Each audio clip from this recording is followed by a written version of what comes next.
chatting. Oh. Hey, I'll get it right yet. Okay, we're online. Yay, another day. Oh, one Metal Fist just resubscribed. Subscribe for 5 months. Tier 1, that's super duper. That is really, really great. Thank you so much. I need to get my chat window up for... That means I need to refresh, and all it takes is just a punch of the button here. All right, I got my chat window up for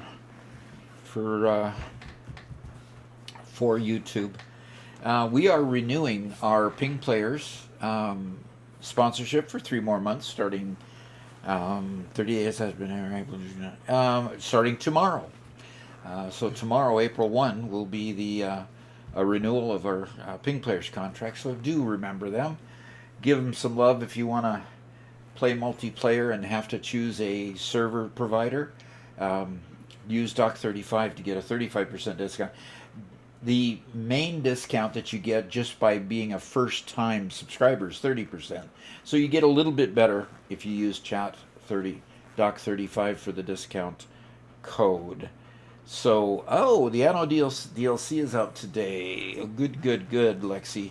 I will go check that out and purchase it and go play it a little bit. I've got to get away from my addiction of playing Shapes 2. Man, that game has just drawn me in really, really well, and that's pretty exciting. Okay, Arco says he's first on YouTube. That's cool.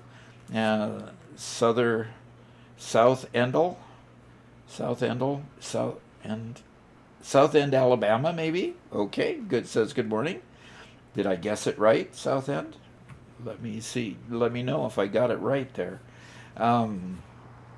Okay, so Robert tested with Gaming with Doc. Okay, all right. Test received. You said you have failed to take your math test again. Max Murphy's being funny. The taco monsters are coming to eat your toes at 3 in the morning tomorrow. Okay. Insanity has no rest. That is to say, I have no rest. No, seriously, I can't sleep. Update the intro with outro and outro with current video of Doc. That's an idea. I'll have to think on that one. Yeah. Geeter Game says good morning.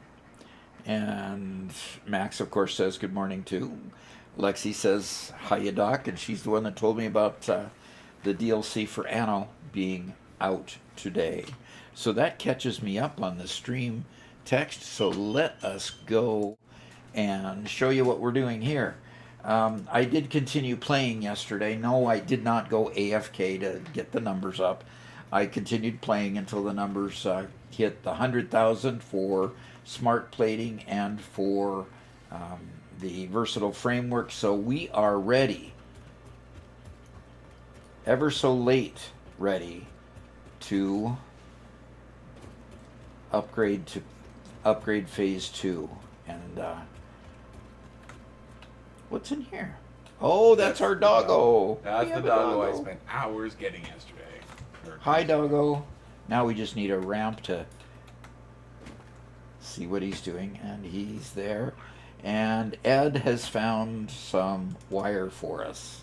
Fantastic, Ed. So I thought the first Ed would be ED. Second Ed would be EDD. Yes. Oh, you lost the first one? The first one, I think, got killed. Oof. It is treacherous out there. And I found a summer sloop this morning while I was working on what I'll show you in a couple minutes. We got a first-time chat from Jinja Ninja, who says, good morning, Doc. So happy to finally catch a live stream. Oh, well, cool.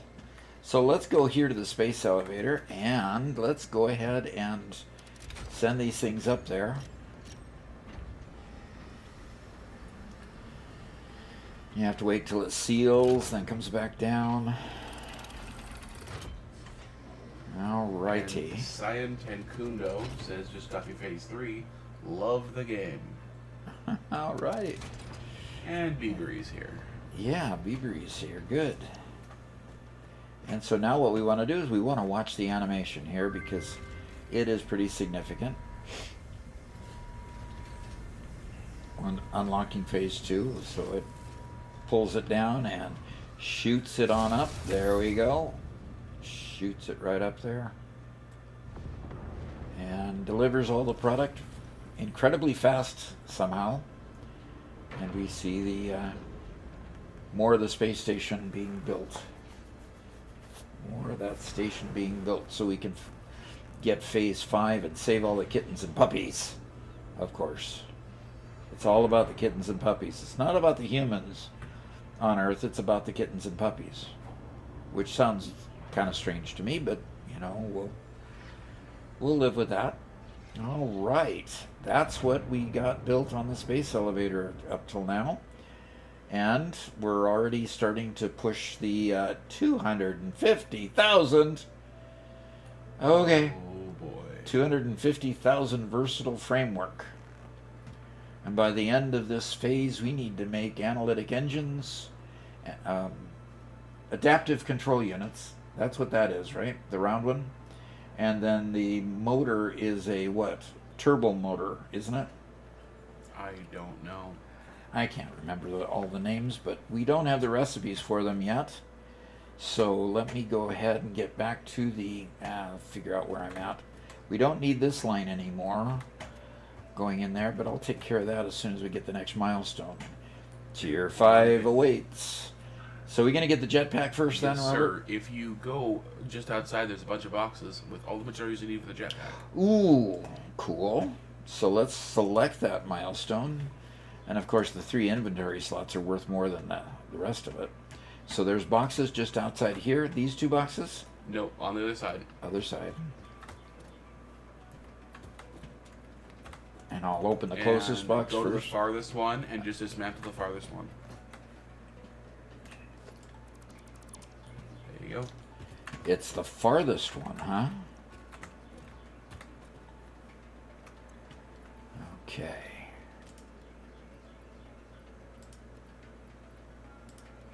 All right.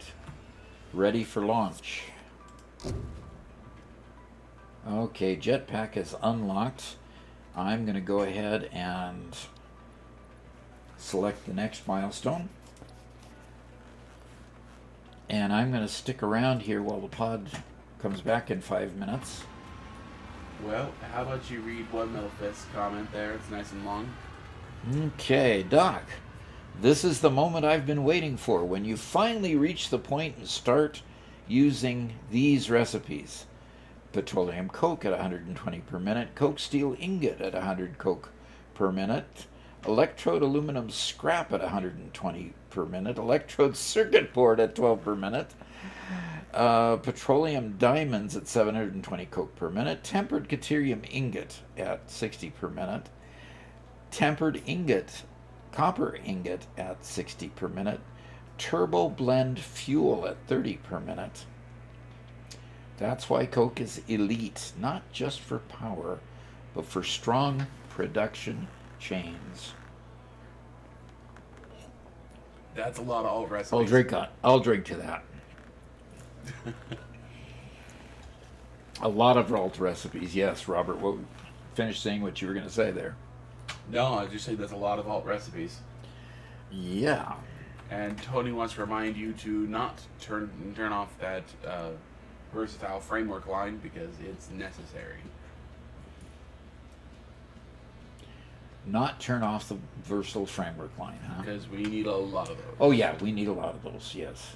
Versatile framework is very necessary. And everybody should be getting game audio that they weren't getting last time, because I am showing the game audio being on there, so that should work. And we have no idea what was wrong with it. Yeah.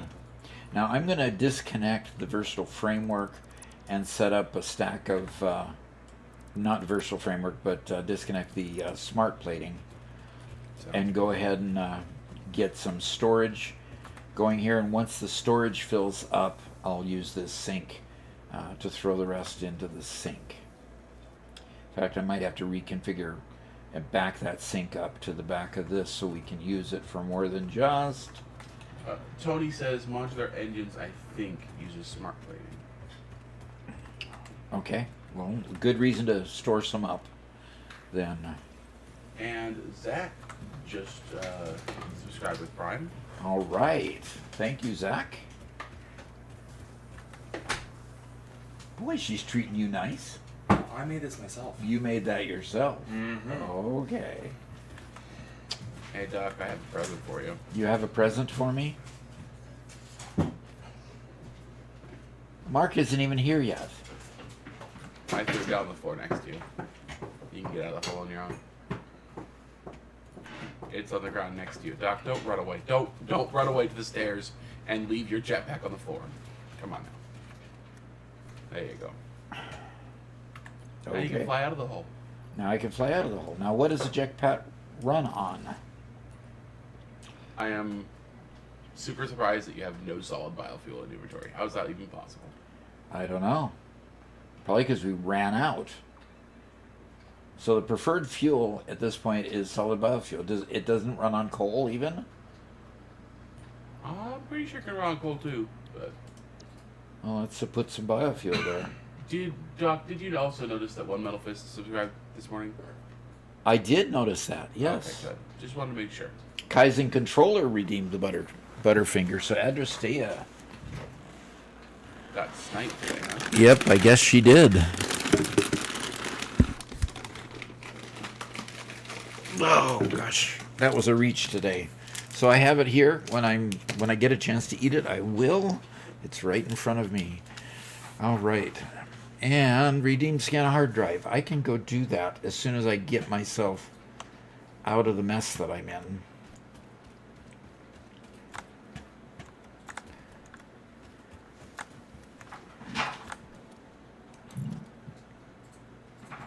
You didn't repair the hole, Robert. Abel says, hi there, just started playing 2 weeks ago. All Your right. videos are very helpful. Love the family dynamic. I hope you keep having fun playing together. Yes. We will definitely continue having fun playing together. So what is being made here that's not being made? Oh, this is the power shards. Okay, good. And I picked up a bunch of slugs here that I haven't... Okay. That's where the slugs get deposited. Can you make signs yet? No, I've been slacking. Okay. Now, Zach, FFVIICC, is that the Zach we used to know? That we usually see? We've seen him around a couple times, I believe. Okay. Yeah. Well, no, it's his first time chat. So. Yeah, that's why I'm wondering. I was having a hard time balancing my fuel production. It's like the fuel in the pipes doesn't flow at the 600 meters per meters cubed. Yeah, into the mixer as it should. What am I missing? Something? Are our fluids just weird? Well, fluids are weird. Yes. Check your altitude. If you are trying to get the fuel up higher than the top of the extractor, the water extractor. If the fuel is going higher than the top of the water extractor, put a pump up there. Put a pump, between the top of the water extractor and where it comes out of the water extractor. Because what's likely happening is if you're going higher than that altitude, you're not getting the kind of head lift that you need to get it up to where you need to. That's the first thing I'd check. If you check that and it's not a problem, we can go to the next thing. But check that first, because that's probably the issue most of the time. And One Metal Fist does point out that sometimes, even though your pipes look like they're solidly connected, where the one isn't getting it, where the previous one is, check the connection, just undo it, redo it. Seems like a new bug. I don't know that it's new. I'm finding it on 1.1 at times too. So, okay, I want to put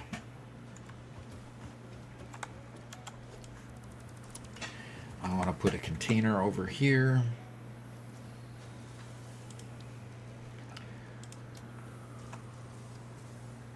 Aren't you making silica yet, Robert? Aren't we making silica yet? I mean, Yeah, we are. okay, so it's just a matter of us getting the silica available to make the signs. Oh, wait a minute. Yeah. I think it's the crystals that you need to make the signs, right?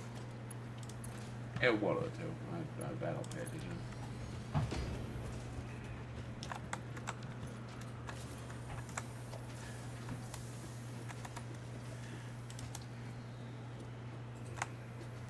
Oscar says, Doc, I got good news. Uh-huh. The spiders on this planet taste just like beef. Oh, that's nice to know, I think. Maybe not. Alrighty. And we're going to put a smart splitter over here. And when those containers get full, we're just going to quickly sink them. So,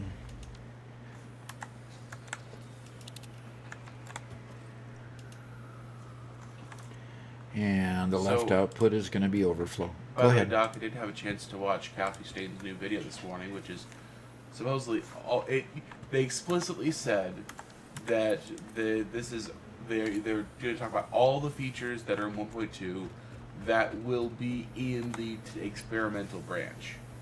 They specified that will be in the experimental branch. Which to me sounds like the kind of language you say when you're going to pop some extra features in there you're not going to announce. Exactly. That's what it sounds like to me, too. Yeah, so I think there's some extra things there which they haven't told us about that we'll find out about when it releases. When it actually releases to production. Okay. That's interesting. They also noted that participation in the experimental branch in 1.2 is higher than any experimental branch previously. Yeah, I'll bet you it has, because people want certain features out of it, yes.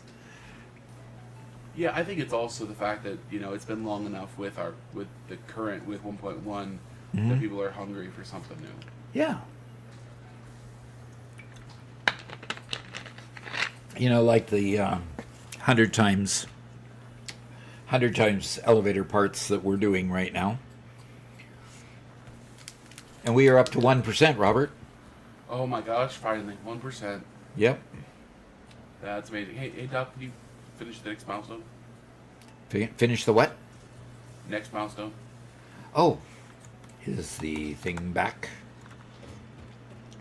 And so deconstruct this one, right? Yes, sir. Now, we won't be able to finish all of these milestones because, of course, we didn't have any plastic. But. Right. And One Metal Fist would like to know if you are going to change over to the alt recipe for the versatile framework, because the alt recipe has twice as much output. Do I have the alt recipe for versatile framework? Great the question. So let's look at the library.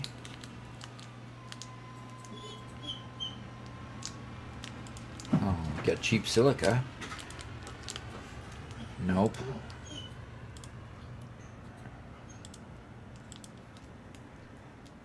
Okay, not yet. So let's go ahead and scan another hard drive. I got 3 in my inventory at this point, Robert. Do you have any in yours?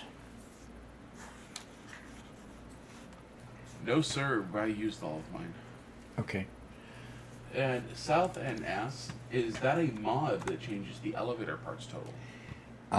No. We are playing the experimental build like it shows up in the upper left-hand corner of the screen up there. Up that direction. I'll get it right yet. It's kind of reversed, Anyway, so in the upper left corner, we have the experimental build banner there, meaning we're on the experimental branch, which means we cannot use mods. Experimental branch is not open to mods, so they can get accurate tests and bug reports of what's actually in the game.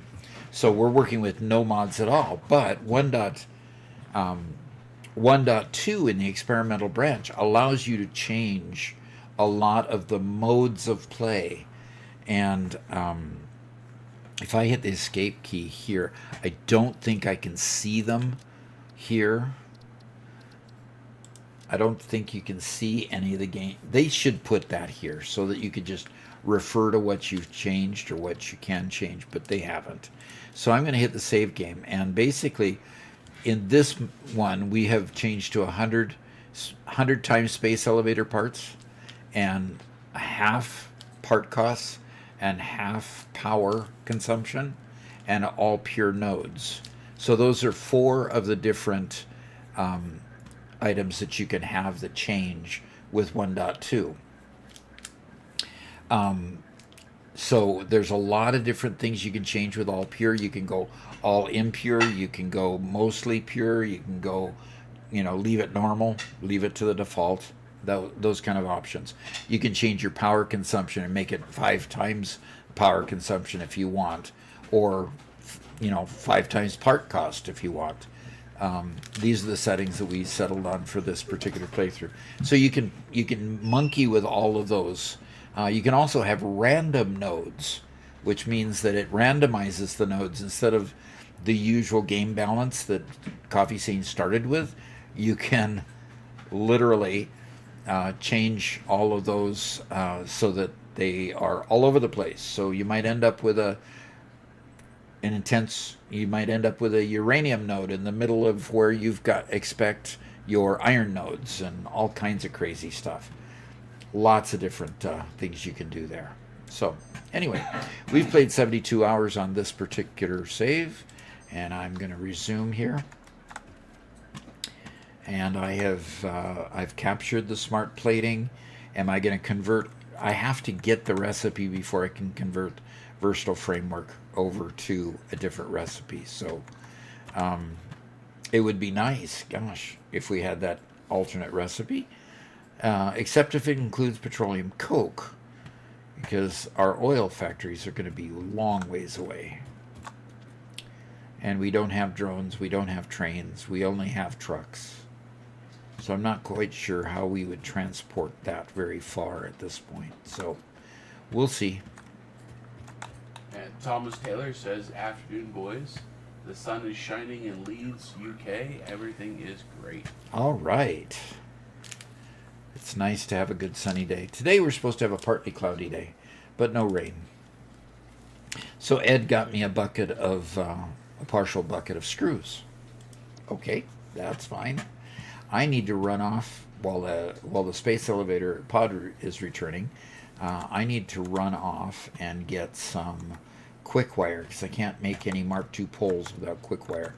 I do want to go select Logistics Mark IV here, so we see what we're going to get. We don't have rubber. So Robert, are you running off to start exploiting some oil nodes? I was not yet. I was going to unlock our signs, which, by the way, is a MAM unlock. We just have to have quartz before we can... Sorry, it's a shop unlock.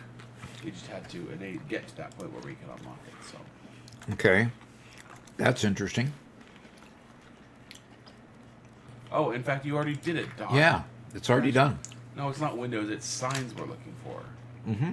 Are signs also here? I can't remember. Yeah, signs are, and you purchased them. When did you buy these, Doc? Did you go on a shopping spree? I did. Okay, cool. Well, I have the parts. I'm going to put together some street signs. Okay. Cool. So, guys, we're going to be naming our streets, and contrary to Doc's opinion, they're not all to be called Doc Way and Doc Boulevard. Aw, darn.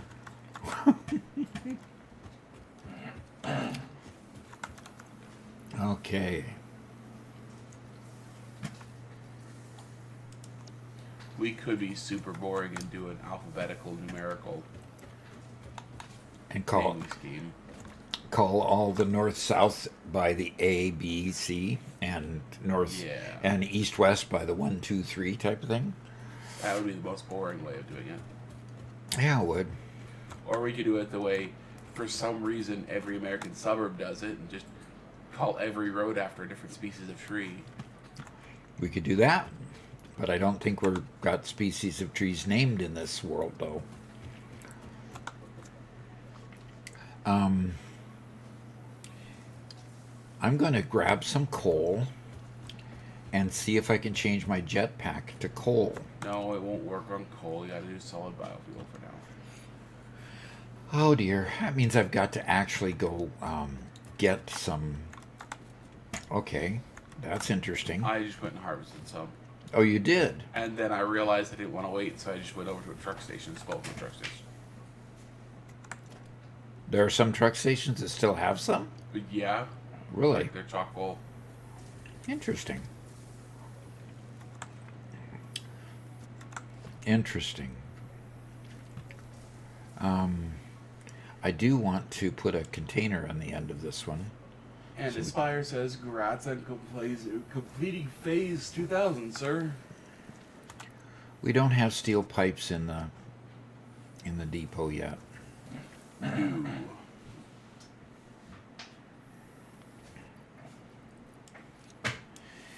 Right now, is it only one stack in the depot?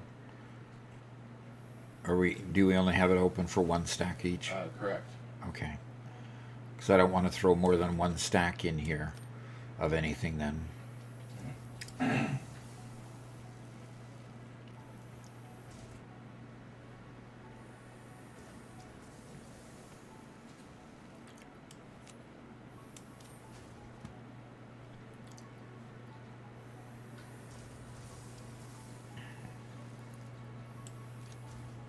Kaizen says, "You can only do that if the roads looked like they were drawn with a chewed up crayon by a civil engineer with muscle spasms."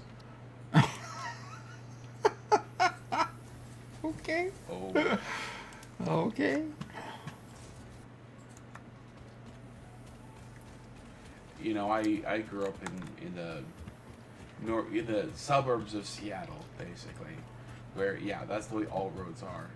And the first time I visited Utah, which has a grid system everywhere, it was actually very disconcerting when you're in the middle of a city or a big town, and then you go out to the road and it's like then you can see for a mile, and it's just so weird, the feeling of you're in a very cramped city / town area, but at the same time big open roads. It was just so weird. Yeah.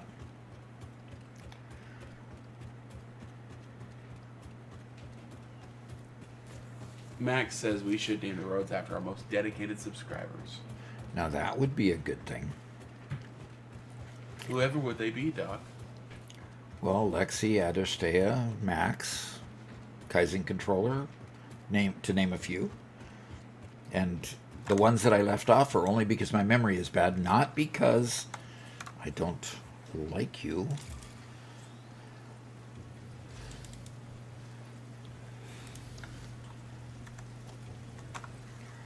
Okay, inventory. Oh, come on. Swap this one for that says one. in our country they usually name streets after people from the Bible and well-known figures from Jewish history. Uh-huh. But lately I've been noticing a shift, more names based on flowers and some unusual words. Uh-huh. Well, there's a finite number of names in the Bible, that's for sure. Or just call it in Scripture. MAM research is complete, and the milestone is done. So I'll go put what we have as far as what's in the container. And are all of the milestones missing something? Because we didn't have them? Or is it? I don't remember, and I only Okay. did this one tier. I didn't go to the next tier, but Okay. just about all of them, yeah. That's fine. I will go ahead and extract for each milestone the amount that we have and get rid of these so that we just know what we need to collect, okay? Kaizen says, we stopped in Salt Lake City on our way back from our elopement, got into town late, and it felt like being at downtown Disney before opening. There's evidence of people, but you just can't see them. It was eerie. Huh. Yeah, just the fact that everything is so open, people have spaces to be.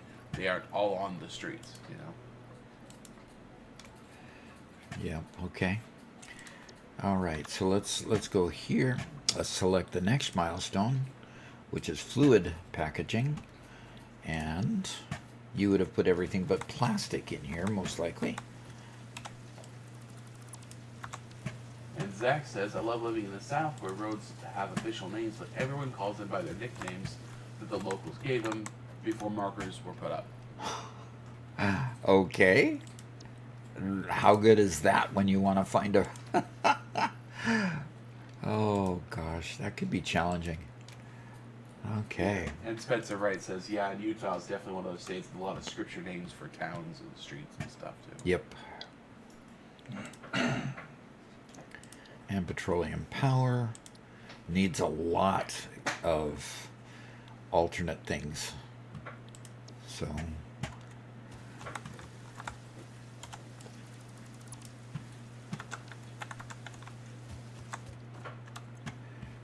And...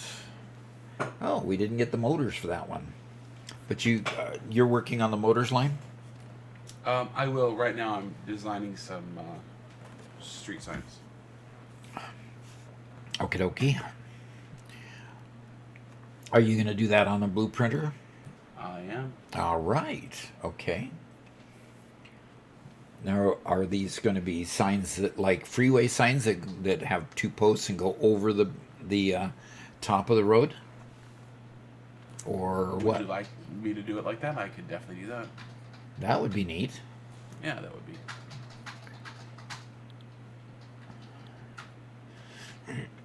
Okay, so we don't have motors yet, so that is your next task there, to get the motors line. I'm going to go finish working on my little pet project over here. How about that? Sounds like fun. And Eddie Ember says, hey Doc, guess what? Finally made it to phase 5. All right. Thought I had all my previous factories still producing, was able to bring all the components together without automation. Time for the final push. Okay, I'm missing rotors. Time for the final push, you say. Good.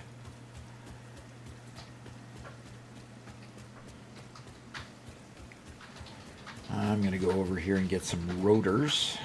And Thomas Taylor, our friend from Leeds, says, yep, the sun brings out the barbecue and no shirt day.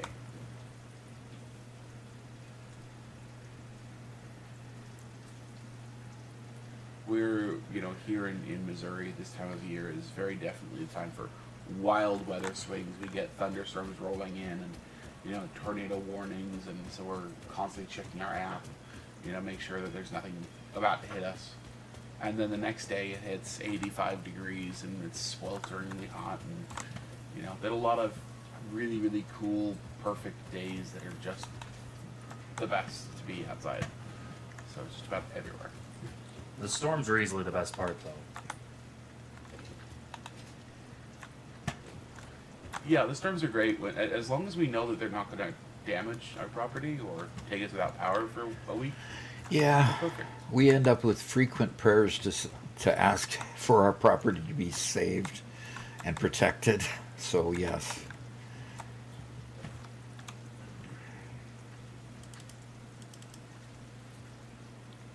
Yeah, I'm used to being in the suburbs here, where in the suburbs you really don't have that kind of a problem with storms very often. Mm-hmm. That is true. Okay, I am going to put I thought I was going to put a package of rotors in here.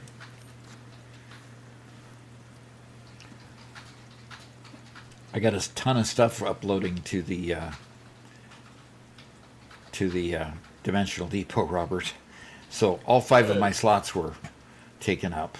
So I'm going to have it finish the lowest number one real quick. Well, as quick as it's open to do so. You just reminded me to dump off a bunch of stuff I have going on in my inventory too. There you go. Yep, definitely. Now I've got cable, pipes, reinforced iron plate, and smart plating all going into the depot now, along with the I also have the automated wire.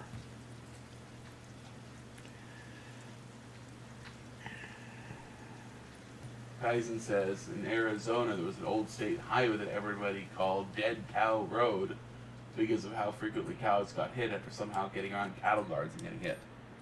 Wow. Ouch. That's amazing. And how much damage does that do to a car? Probably totals it. Yeah. I mean, a deer will total a car. I can't imagine hitting a cow. A car. Oh, that's the experience you had, Garrett Spencer? Not me personally. One of my old bosses hit a patch of ice, ran straight through a turkey, and went into his radiator. Oof. That's really bad luck. that is incredibly bad luck. I'm pretty sure a gnat could total a car given the right circumstances. Yeah, and given the right insurance company, right?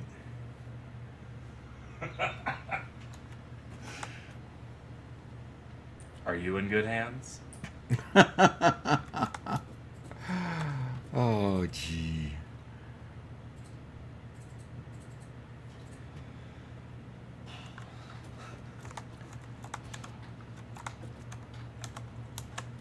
Zach says, "You're telling me my dad would say like, oh yeah, we still live on Old Still Creek Road,' which confused me because the road name is just some random number. Come to find out, it's an old moonshine still that was run down by that creek." That's cool. And the name lives even after the reason for the name is gone. That's so strange. You know? Yep. Okay, so right. And we have a first time chat from HWMT60 Pro saying 250,000. Yep. Yeah, Doc's getting old. Okay. That's not quite what it was meant by that. All right, I have a smart splitter on the concrete line so that the smart splitter will send concrete into the sink if it is overloaded, if the containers are full and the dimensional depot on top has got as much in it that it can. Little tweaks and twerks.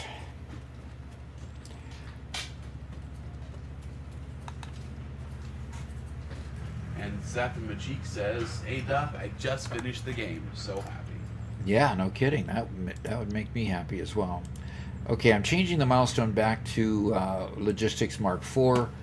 Unfortunately, you can't make rubber at the crafting bench. Or else I probably would. But cannot. Yeah, because it requires the fuel Yeah, exactly. or heavy oil. And they would leak out of my pockets if I tried to pick it up, so, you know. Right.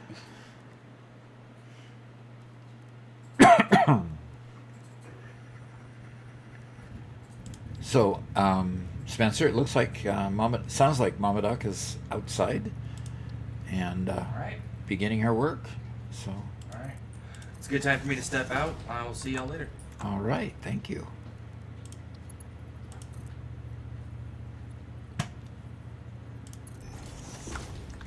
And Chroma says, "Wait, easier? You jest." Oh. The stream title, I said that Phase 3 will surely be easier than Phase 2. Is that what you put? Yeah. Chroma, that title was just for you, specifically.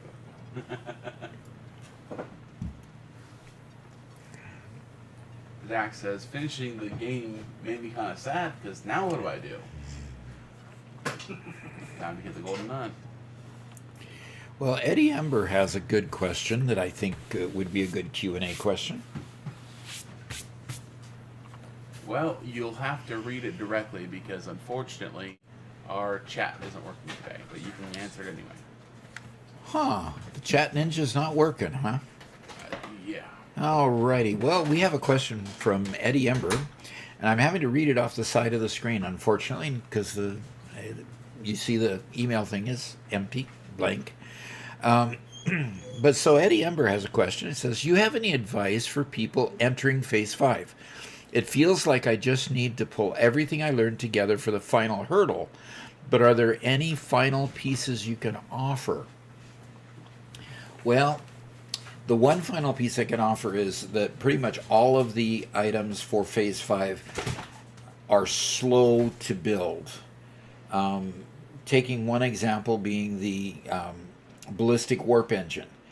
You can put, it's made in a manufacturer. It needs 4 different items, all of which take time to produce. Try to make sure that all the lines supporting your building of the ballistic warp engine are as robust as you can make them for the time. Because you're going to be sitting for a while just while the manufacturers are cranking those things out. So the longer the line of manufacturers, the better, simply because you need to have you need to have as much as you can. I can't remember the other 2 items that need to be built for that, but the ballistic warp engine was my biggest challenge. So make sure that you are making enough of them as quickly as possible. And that's really all I can say. It's just, yes, pulling together all your old knowledge and building it up. And good luck to you. The final animations are really, really cool. So enjoy that, and good luck to you. We'll go back to the game now.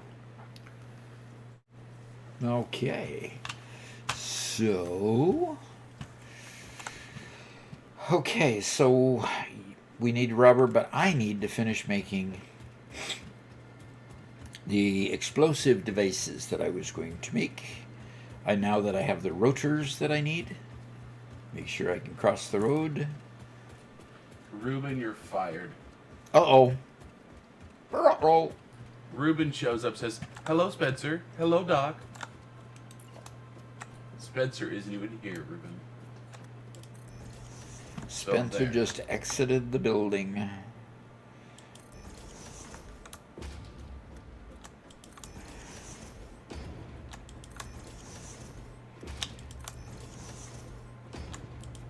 And Crimvale is here, says hi, hi. Hi, hi. Hey, hey, ho, ho. I need to go get some more cable.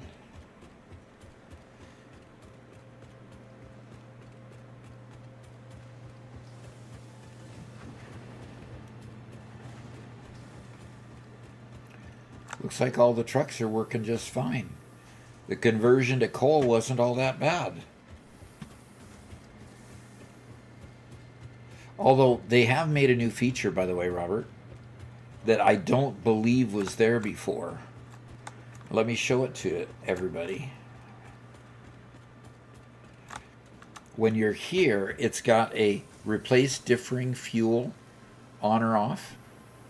So if you've got a different fuel coming in, it will swap out the fuel right immediately rather than just waiting until the last one gets done. And I think that has made the transition a lot easier than when we did our mega factory and we were switching from fuel to turbo fuel. Remember that debacle?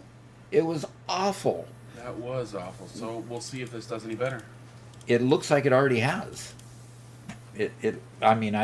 I filled the trucks that were running out of the biofuel, and I haven't, other than replacing the initial ones when the biofuel ran out, I haven't had any other problems. So that's exciting. Might be awesome then. Yeah. It definitely might be. Okay. Grower says that is a new feature. So. Okay, well good. I need to go get some quick wire too, so. We need to put some striping on this road. Crimvale asks, how are we all doing? We're doing good. We're doing good. You know, it's amazing they slip these little new features out there without really telling us that they're there. Because I went through all of the release notes and don't recall that one even being in the release notes. Could have been, but I didn't see it. Could have been. And one Metal Fist once again reminds you that we should use the liquid biofuel recipe for our jetpacks. As soon as I get a liquid biofuel, that would be nice, because I got, we can still get plenty of biofuel, but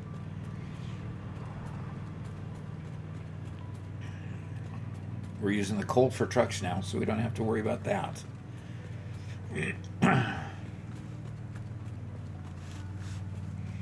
All right. Run back here. It's so neat to watch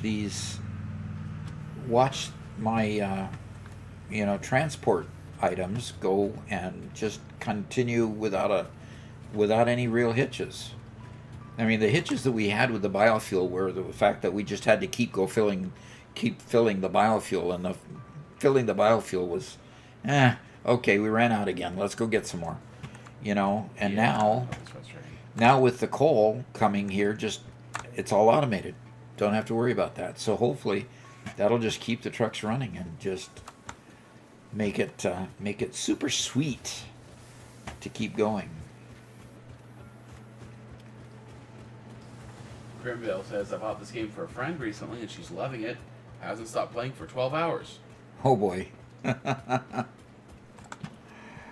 Yeah, it can get... Haven't stopped playing for 12 hours? Oh boy. Ooh, boy. Yep. Uh-oh. Oh, something got switched.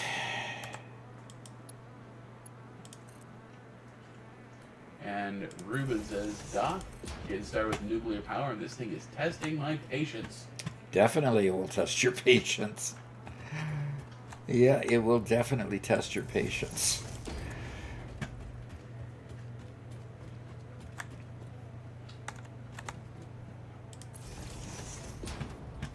I mean, continuing to build and build and build and build some more.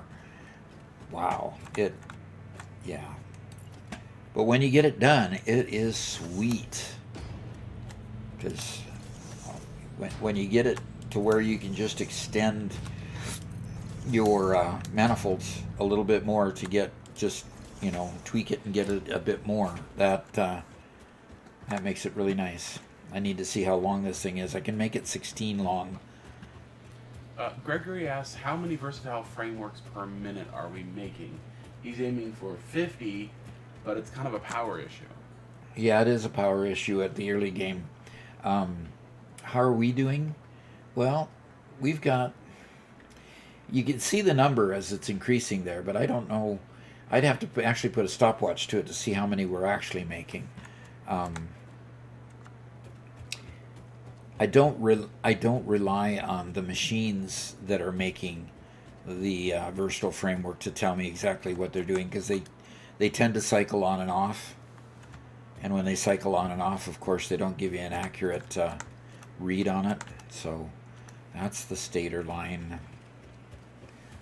I just got them. Each one makes 5 per minute. Yeah, and it looks like this line is staying full. So 5 per minute, and we've got how many machines? 14 here. 1, 2, 14? 14 machines, you said? 14 machines. 14 times 5 is 50, 70. 70 per minute coming out of there, and then we got another line over there that's producing 2. This line right here that's producing, and those are staying full, and they're 5 per minute. So we got 70 on one side, and there's... Wait, you have a second manifold also making it? Oh yes, 2 manifolds pulling it all together, yes. Where's the second manifold?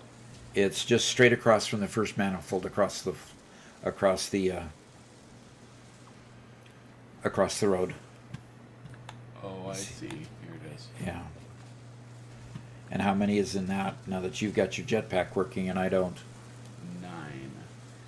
9 more, so another 45. So we're doing 115 per minute.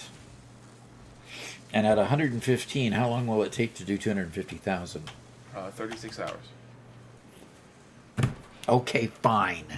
You go figure it faster than I can. Man. These young people are just too quick. I'm sorry. Okay, I've got a couple vehicles that are not... oh. It disappeared. Yeah, there's a vehicle right. Yeah, they're deadlocked again. Crimvale says, Doc, where would you rate the starting biomes from worst to best?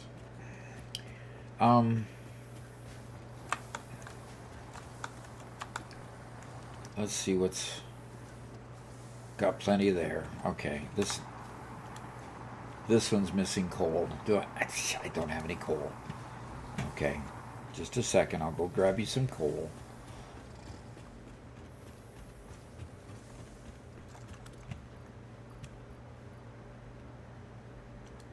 Really? Why isn't this getting coal?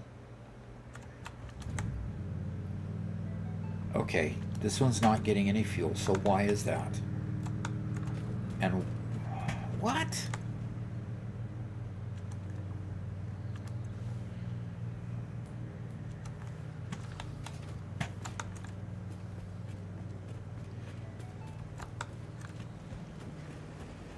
How about this? How about Doc, I'm going to guess what your ranking would be from worst to best. Okay. And tell me if I'm wrong.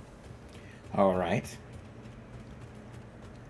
Worst is Northern Forest.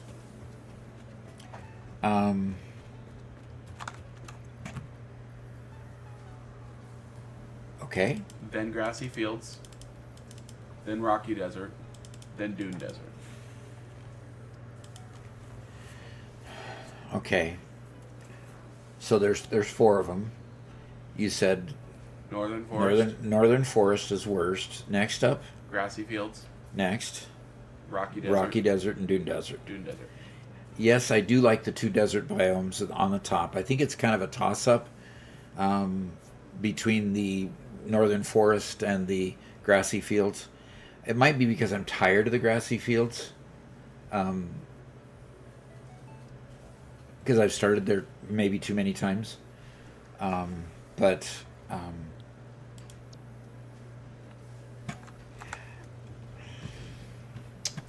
that might be the case. I don't understand why the coal is being a problem. I'm not getting any coal from the carts. Does it burn coal faster than it burns solid biofuel? No.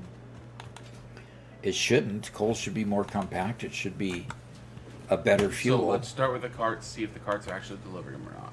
Well, I'm going to get the truck started here by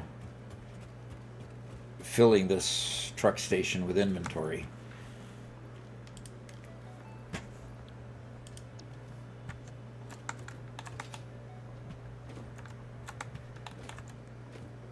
Okay, so now we wait for a cart to come by and see if it actually...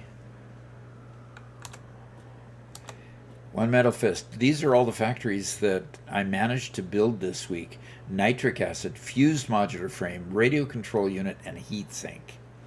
And you did those all with alt recipes, huh? Interesting. Somebody asked me early on, and I didn't catch it, have you played something? Way at the beginning of the Twitch chat.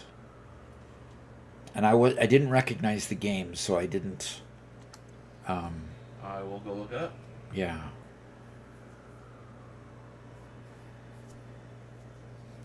Have you tried Icarus? Icarus, yeah. I haven't, because I don't know that game. I've never heard of that game. I will check to see if it's on Steam. Okay. Okay, I think we've got a cart coming across now. Yep. And I'll see if this bumps up, see if we're getting deliveries. Well, I see a demo for a side-scrolling space shooter. Not sure if that's intended to be...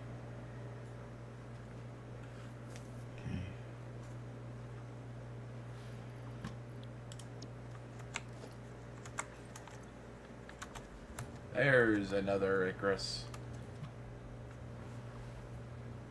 A solo or multiplayer PvE survival game. And that would not tend to be in my usual wheelhouse.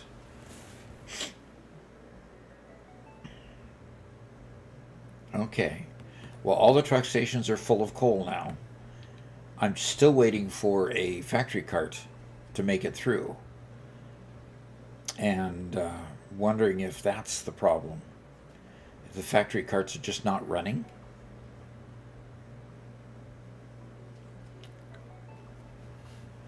I may have overbuilt these signs, Doc. Overbuilt them? Yeah.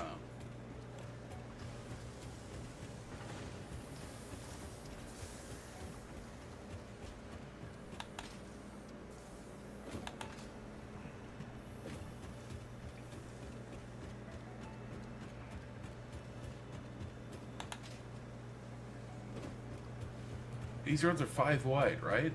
Yeah. We made them 5 foundations wide, yes.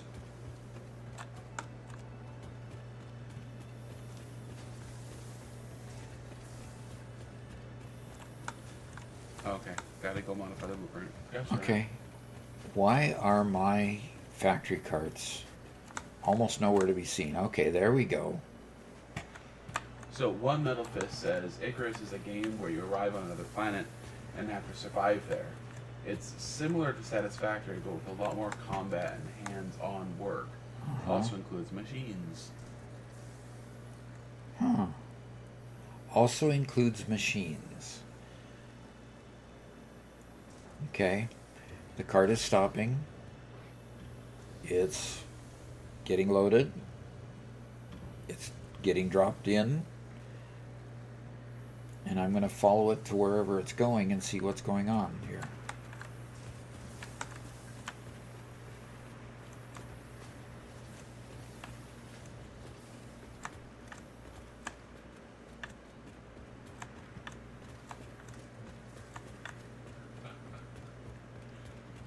When it gets up to full speed, when I run, it's the same speed.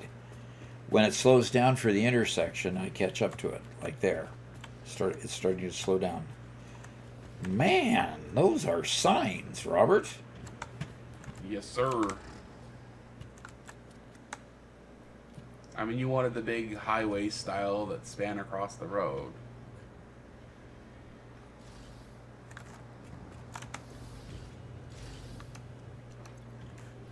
Okay. Why? Why? It's still not quite correct. What is wrong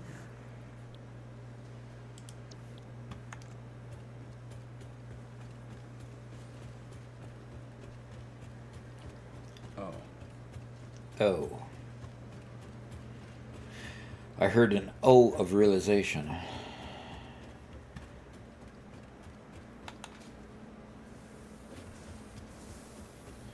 Testing phase.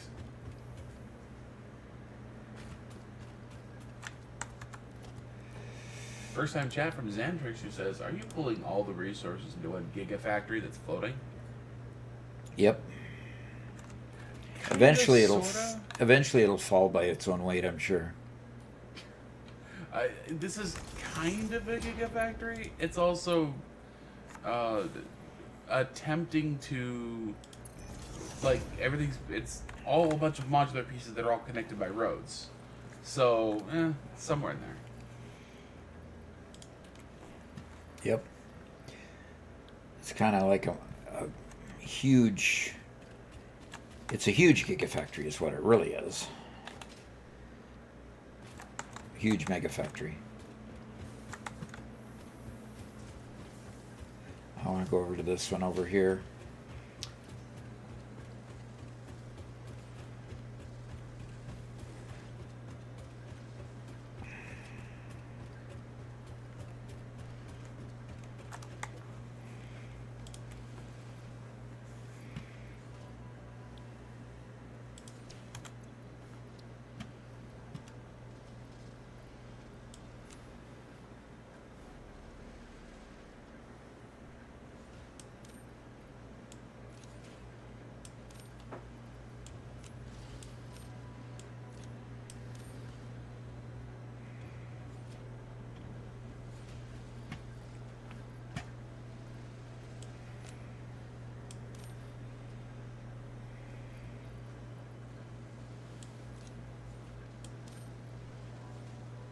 Oh, I'm sorry, Xantrix. Yeah, we answered that during ads. The answer is yes, kind of gigafactory in this world, also kind of not, because we're also using roads to connect all the pieces together.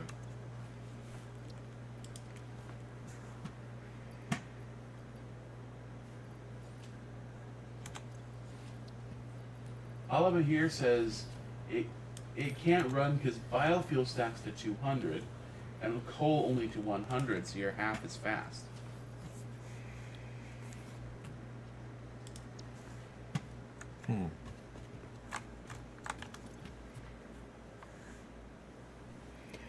Half as fast or half as far? You can only go half as far, possibly.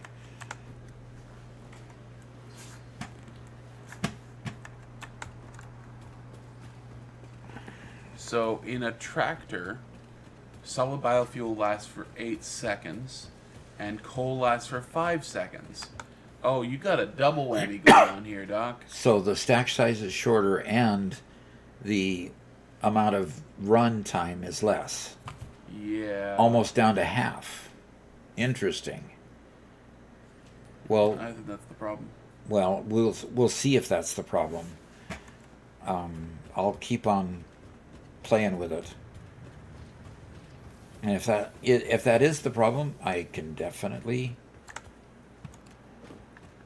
Maybe we need to just go back to biofuel until we get the oil set up, instead of using coal. Well, And we'll have to make fuel and package it, but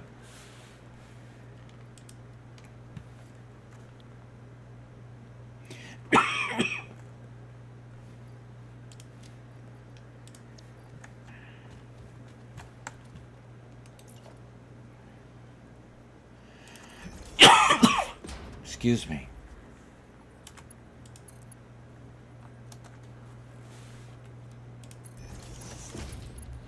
well, unfortunately, Doc, I have to make a compromise when it comes to this. And the compromise is that the signs will be in the road. Okay, because the blueprint isn't wide enough to get over the whole thing? Or what's the reason for the compromise, I guess, is the question. Basically, the block I decided to use to build this comes in a certain size, and that certain size means that the artistic little footing I added on here now sticks out of the road. Oh. And I think it looks better with the artistic footing. I got 22 rubber, Robert. Oh, that's actually really useful. Yeah, I will go dump it into the milestone. I've got 22 less to collect.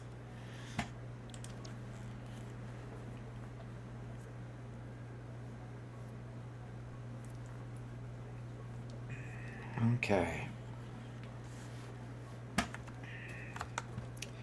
Okay, we have a tractor that's in need of fuel.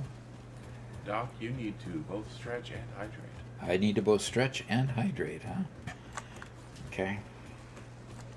Hey, that's what I said.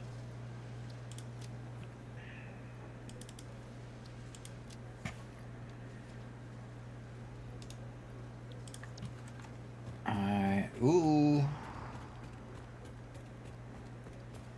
What do you think of those there signs, Doc? Those there signs are pretty beefy. They are pretty beefy, yep. And you've got traffic, you've got lights under them even? Ooh. Yep, I need to get them hooked up there. Okay. And there is just one blueprint that you reverse over here, and you got signs going on. Fantastic. That looks pretty cool. I like it. I like it. I am glad that you approve. And I've just got to find where my truck is that's not moving along well. It must have given me a red sign because it was stopped in front of another one or something. Stopped in back of another one. You know, this truck line right here is the amount of coal in the truck truck station is increasing. So That's good. let's just check the other one. Because as long as it's increasing, that means the trucks aren't using it faster than I'm delivering it. So that's good. As long as a single truck can make their entire trip in under 100, 100 coal, then we're good. Yep. And this seems to be building up as well. Good. It's moving 32 items per minute, 0 stacks per minute. Why would it be 0 stacks? Interesting.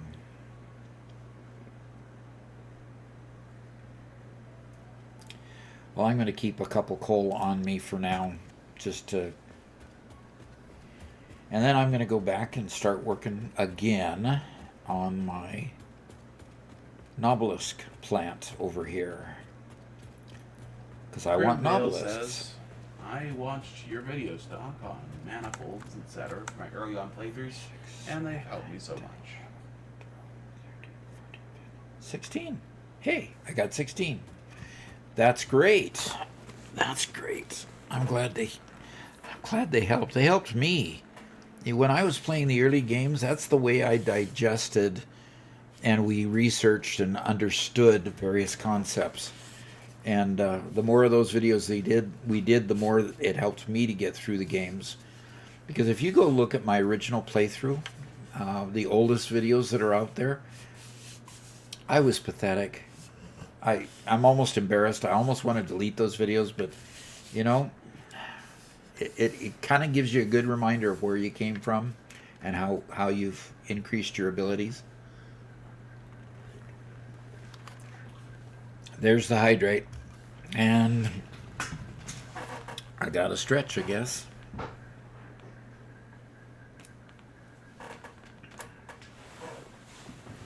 Just a quick stretch.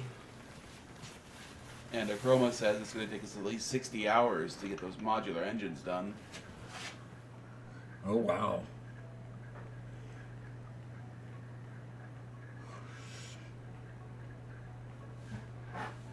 We will see. I'm just glad that the versatile framework is already working before we even get started. While we're still trying to adjust the new tier, that's just already working on things. Yeah, me too. I'm glad of that as well. And Zach asks, and maybe we'll wait to get back to the computer, but why did you start streaming and sharing your vast knowledge? Why or when? Why? Well, the why basically is that we had just gotten a channel over the 1,000 mark, got it monetized. It was teaching about Microsoft Access. It was based on a class that I teach every summer, which I'm going to start teaching here in about a week, on database design using Microsoft Access as kind of the foundation to start people on. Because the concepts between Microsoft Access and SQL Server or Teradata or all the other SQL-based databases is pretty much the same. So we just got that one over the top, getting it monetized. And I retired from Boeing. And at the time I retired from Boeing, I had a lot of time on my hands. And so I said, hey, what about me playing games? And so I secretly, behind the scenes, didn't tell Mama Duck that I was streaming and that I built a channel on playing games, because she was really embarrassed. My husband plays games on YouTube. She does like it now that we actually earn a little bit of money from it. But I started because I wanted another subject. And then all of a sudden, it just took off. It was just amazing how much people accepted what we were doing and liked it. I thought that was pretty incredible. So we kept it up and we got monetized faster than the other one by a long shot. It took a long time to get monetized on our first one. And really, that was our learning basis. We learned a lot. while we were working on that. So I'm going to get run over, I bet. So we learned a lot, and in learning a lot, we were able to then take our knowledge and apply it to the new channel in how we made our videos. Robert had the really big learning curve, and then I had to learn how to present in games versus other things. So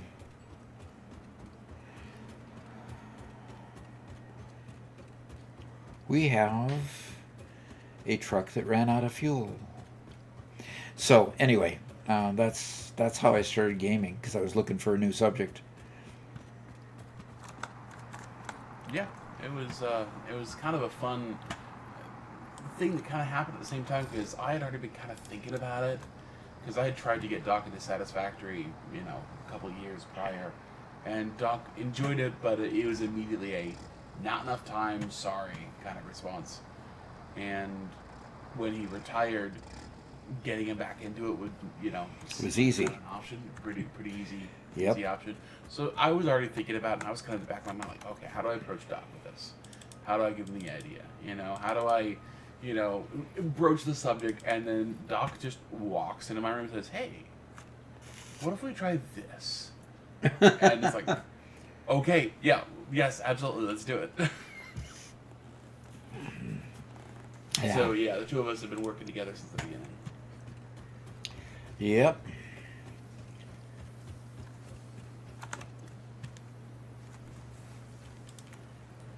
Not a war crime, first time chat, says, quick question, does it make sense to overclock fuel-powered generators to use less generators for the same amount of power? It does when you've got a lot of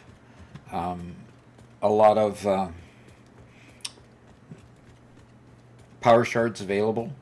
If you don't have a whole lot of power shards available, it doesn't make a whole lot of sense, because you want to get your miners going faster first and start at the bottom and work your way up with the power shards.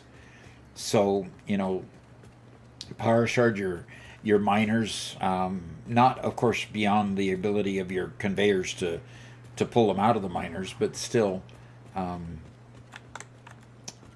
power shard those first, starting at the bottom. Yes, I do in the later game power shard my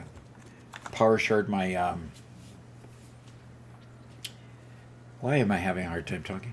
Power shard my generators, because yes, making less generators makes a whole lot of sense.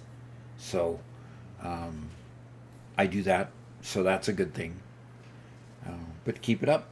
Yeah, you're headed down the right course. Yes, definitely.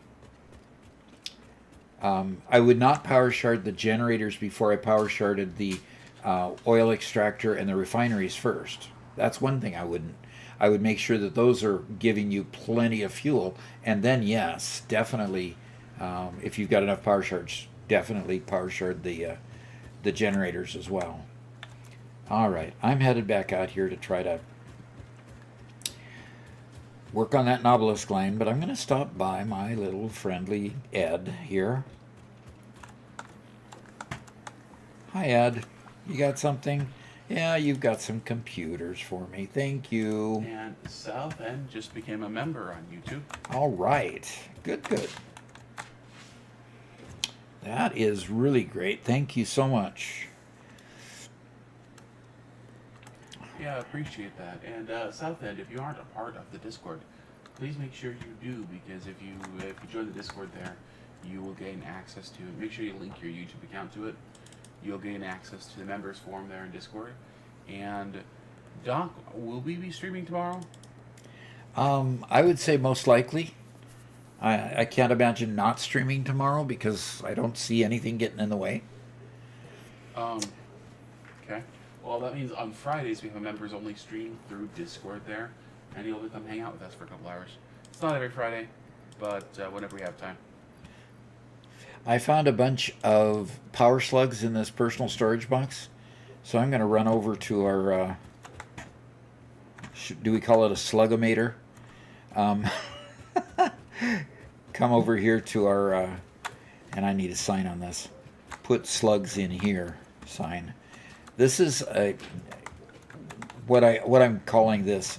This makes power shards, but the key thing here is these power shards have an output multiplier on them, and I am really conservative in how many power shards I use before I unlock in the MAM the output multiplier for power sharding these.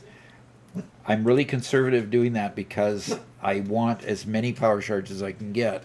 So these are 3 constructors lined up. Each one does blue, yellow, and purple power shards, but each one of them, of course, are multiplied. So where the purple slugs do 5 each, when they go through this constructor, you get 10 power shards from a purple, and 6 power shards from a yellow, and 2 power shards from a blue. So the neat thing about that is we have a constant supply of power shards, or a pretty consistent supply of power shards, because the output here then goes into this, which I should put we got 109 available to pull from there. Do I have a Mercer sphere in my bag? I do not. I don't have a Mercer sphere available right at the moment. I think... Oh, be quiet there, puppy.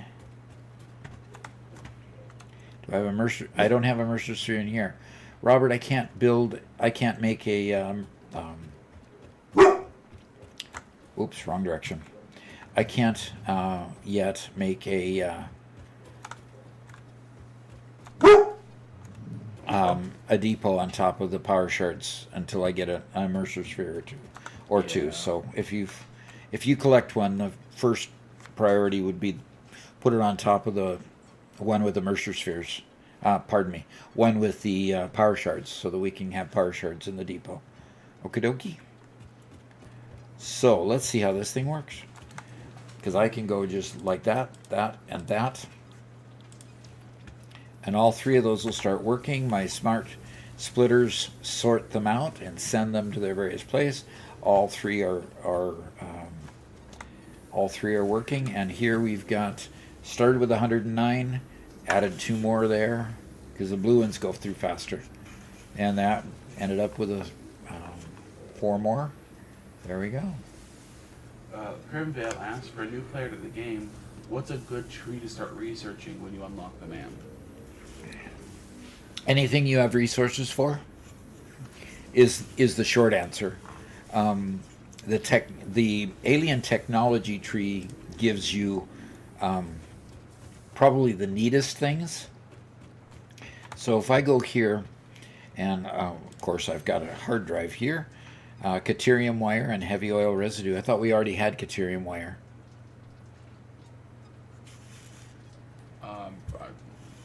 No. Wow, no. Okay. We're making Quake wire, but not Caterium wire. Okay.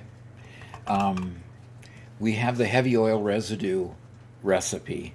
That will be useful. Yes, I like that one, so I thought I'm just going to go ahead and take that one. Right now we're doing fine on wire without having the Caterium wire, so I'm going to go ahead and select the heavy oil residue so we can use it right away. That also gives us 2 polymer resin available to make plastic, and heavy oil residue we can turn into... no, we can't turn that into rubber. We can just turn that into fuel for power, I guess. So, okay.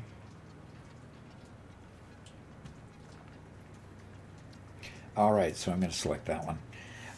So, getting back to this, your alien technology tree is probably the best one to research right away.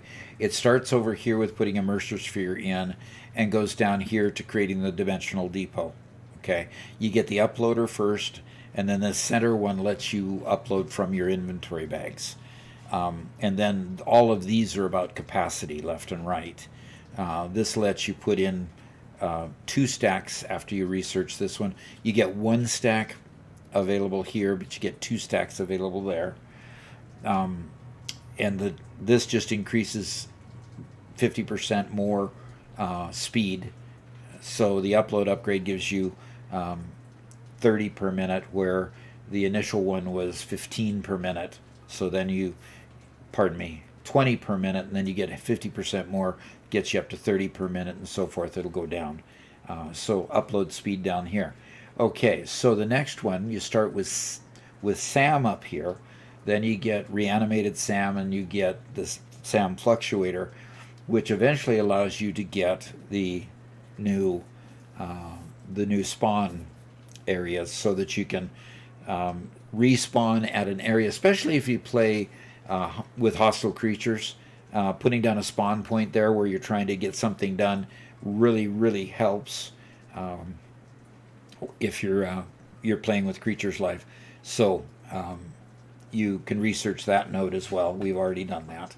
And then this tree over here gets you the summer sloop, which here gets you alien energy harnessing, and then down here gets you the production amplifier. The production amplifier is what allows you to sloop a machine and double your output without doubling the input. That's the key. The production amplifier doubles the output, and you don't have to put more product into it. So it is not like the power shards, where the power shards increase how fast the machine goes, but you've got to feed it with however much faster the machine is going. In other words, if you sloop it, you get 200% output. But if you power shard it and go to 200%, you've got to get 200% input as well to get the 200% output. So big difference there. So that's why the sloops are just sweet when you need them to amplify something in particular. So, and then of course you've got the alien power augmenter, which I can't quite make yet because I can't make computers yet, but it'll come. I'll get those eventually. The alien power augmenters are nice because they provide 650 megawatts just by placing it down, and then at first it gives you 10% of your total production in addition to your current production. So, but each alien power augmenter requires 10 summer sloops. So they are costly. They are really expensive. And then you've got a late game item that you can feed it consistently. Can't remember the name. But you feed it consistently and it'll give you 30% more than your normal production. But those are pretty expensive to make as well. So that is by far my favorite alien technology. Caterium is a really good one too, because coming down the Caterium line gives you, in particular right down here, it gives you the Mark II power pole and then the Mark III power pole. Those are really useful when you're trying to do your various things. And then you get the zip line here, you get the AI limiter here, which I've already unlocked. Then you start getting the power switches and a lot of good, neat stuff there. Power slugs. Here's where you unlock the ability to make the power shards in particular. Okay, here you get to make the power shard, and then down here you get to, wait a minute, the reward here is the power shard, and the reward here is the power shard as well. Oh, no. Making the power shard with the yellow. Okay, here you make it with, you can make it with the blue. Here you can make it with the yellow, and then the, okay, fine. Scannable there, yeah. Yeah, scannable here and scannable there. Oh, there's where you get overclocking. So there's where you can use the power shards and put them into your machines. So, Chroma asks, what do you do when you run out of sloops?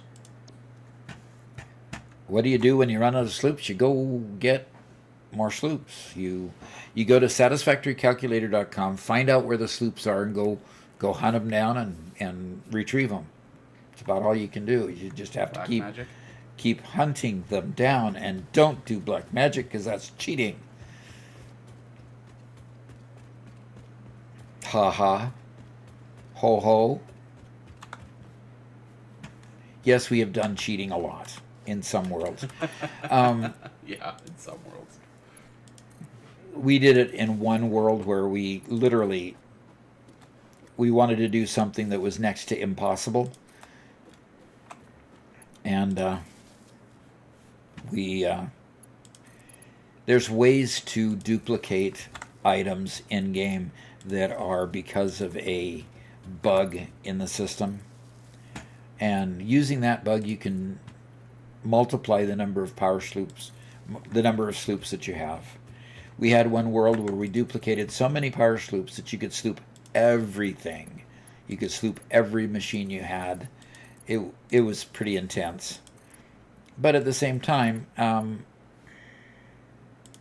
it kind of started taking the fun out of the game. So it's not something I would recommend doing because it did take a lot of the fun out of playing the game normal. Yeah, we definitely did it just for the gag. Yep.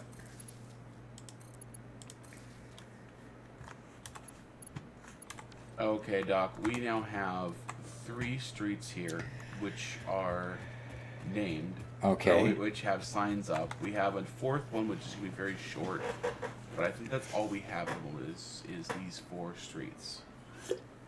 So Okay. We'll call it 3 for now, because that 4th one is just too short to name. Okay. How do you want to divvy them up? We obviously have the one really large north-south road, and that thing's going to be the biggest out of all of them. Okay. Name that one Lexi. Okay, first off, Doc, I just discovered that you have 20, at least, storage containers full of screws. Why? You have 20 storage containers full of screws. So- No, this is not... Doc, no, we don't need... You don't need to store 20 storage containers full of screws. What is this? It's 20 storage containers full of screws. Oh. They're off to the side. They're not bugging you. Just ignore them. Oh, they're bugging me. Don't let them bug you then. There are things that I do just to irritate Robert.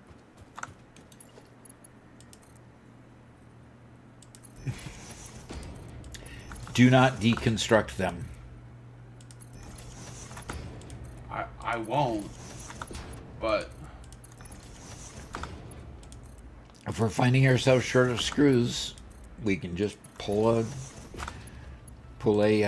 conveyor over and we've got more screws. Address Day is punishing you. Productive Packer Deluxe. Why is she doing that? Because 20 storage containers of screws. Okay. By the way, they improved the Packer Deluxe in the last 1.2.2 upgrade. So I'm going to go see if it improves my scores. I can't remember what they said they did, but it was something in the addition of the points wasn't really adding up the points correctly. Oh. Well, Lexi is obviously not here to claim this road. She's not. Who's next? Adrastea. Okay, Adrastea. What would you like the name of the main north-south road to be? Hopefully something related to your name. Did he say 50 storage containers of screws? No, he did not say 50. There are 10 storage containers of screws. No, wait a minute. There are 20. There's 5 from each line, and they're doubled. Yes, there's 20. There's 20 storage containers of screws. And by now, they're probably all full. They are completely full. So, Adrastea, what did you mean by you're not that? Hit the road, Jack? That's what she wants to name it. Hit the road, Jack. Can you get that much on a sign? I can.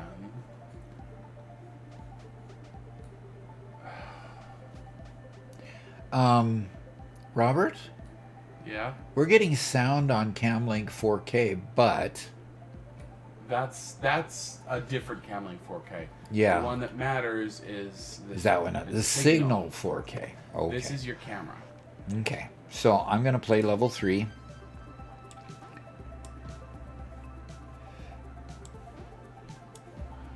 You're ridiculous, Adristea. We should not be encouraging this. Not be encouraging what? Your reckless disregard for item quantities.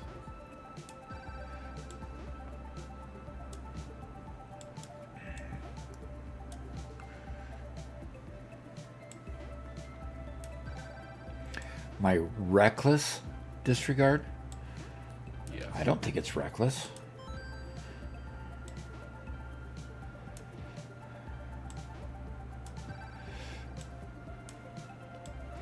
Definitely not reckless by any stretch.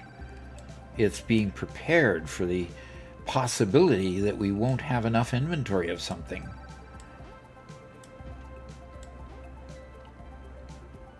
Oh, okay. So hit the road Jack because Jack is short for her full name. Okay. Okay, that works. That makes sense.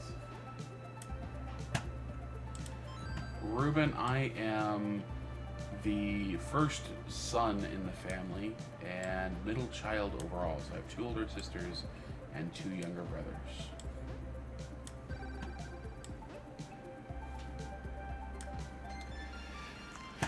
$922. I did not get my... Didn't get the first star. Doggone, I'm going to have to do that one again. Okay. Okay, so back to creating my... Just have to recall what direction I'm going. Ah, it is going this direction. It's over here.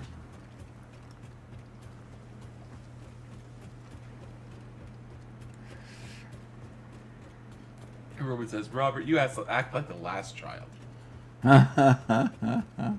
He has to act like the last child, or he is acting? I do. You do,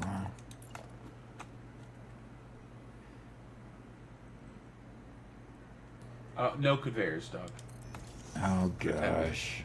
Okay, put the timer up there.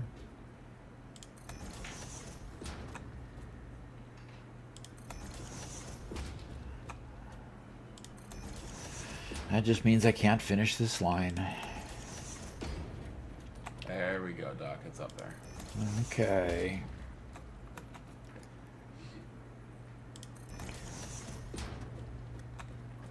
Okay.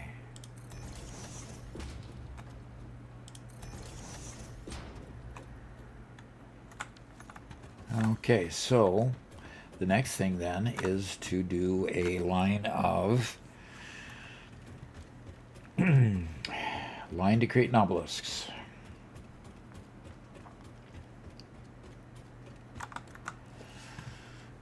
Okay, production, assembler, and let's go ahead and face that assembler even with that.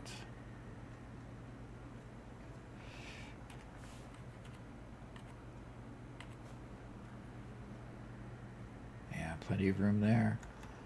Is there plenty of room there? Not quite. Yeah, let's give it good room there. Yeah, good. Boom. Now, how long can I make this thing? Going to make nobelisks here. Okay, 10 per minute, 10 per minute. Man, this thing can be just as long as the other line. And how much output do I get from these each? And you get 30 per minute? Man, I can have 2 lines of this. Ooh, that's way cool. A Chroma app says, I have all 106 loops on the map. How do I get more? And did I miss the chance to name a road? A Chroma? Not yet. You haven't missed it.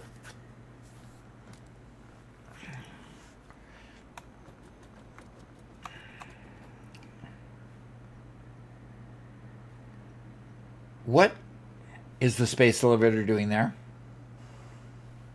Robert. cupboard.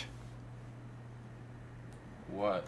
I didn't do Oh, anything. oh, it's behind the machine. Oh gosh, it looked like it was right because of the angle I was in.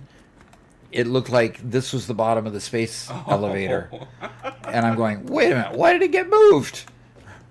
Okay, it's not moved. It's not.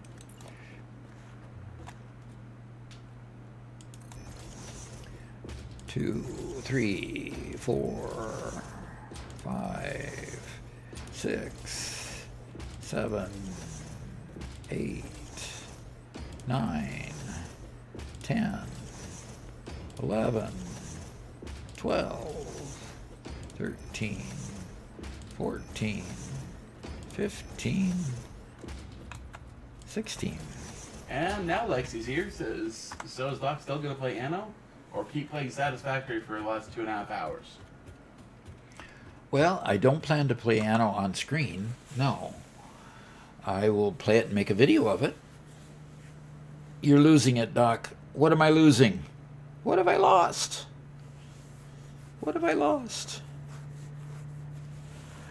Do you have your live streams for this run in a playlist? You know, we have never put our live streams in playlists. No, we haven't. You know, maybe we should, but sometimes we jump between different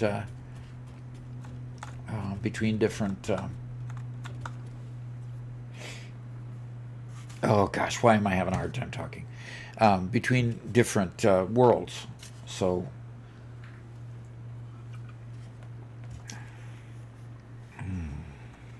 okay, so I am going to okay, with the no conveyors, does that mean I can't put conveyor lifts on? Correct. Okay, that's fine. That's fine. I'll just sit and suffer in silence.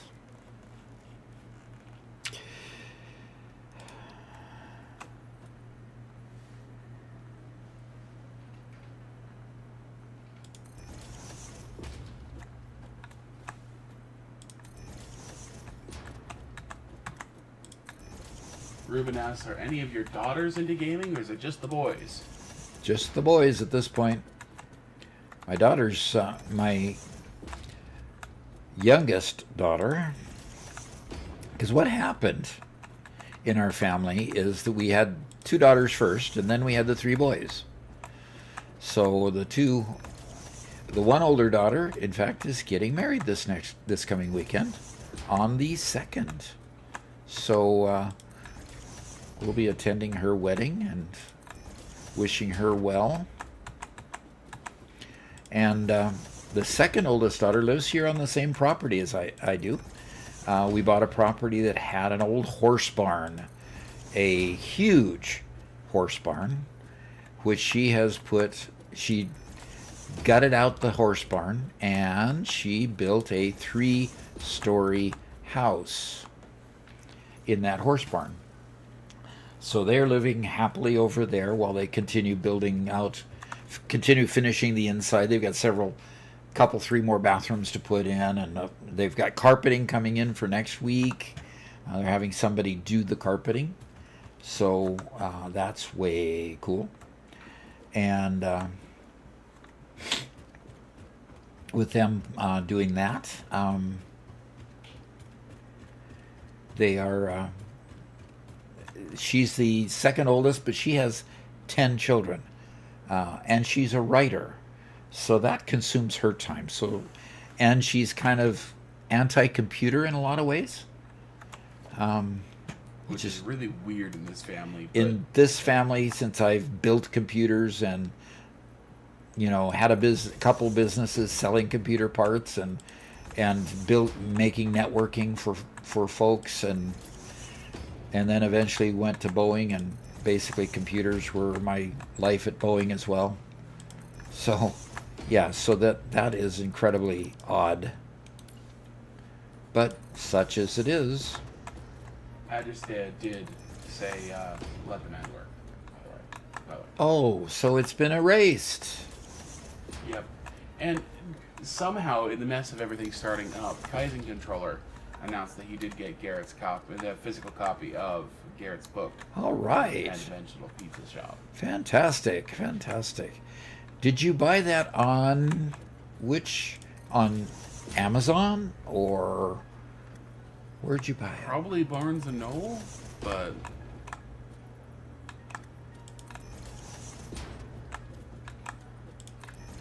Yeah. I'm not sure if Kaizen is still with us. Okay. It is on Amazon. Holy cow. Yep. That's where I expected it to appear first, is on Yeah. Amazon. We didn't have links to it originally here. Yep. And the one thing that I need definitely to do is to get those links so that they can be in the comments section. What was that? It got to here and looked like it dropped through the tractor that went by. Looks like it got to here and then dropped through the floor and then came back up. Really weird. Okay, nobody else thinks it's weird, so that's fine. There you go, guys. If you guys want to check out Garrett's book, it's if you had to compare it, it's very much like Goosebumps level of reading in length, for specifically written for fun for young boys, but can be enjoyed by anybody. Oh yeah.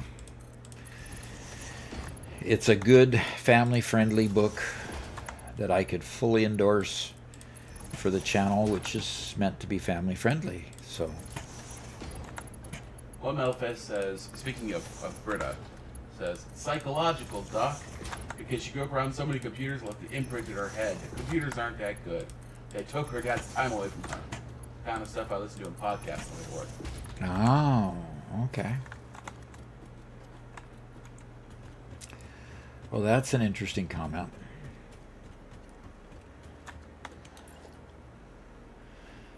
And while, they aren't typically into gaming much, she does enjoy board games from time to time. She's very busy.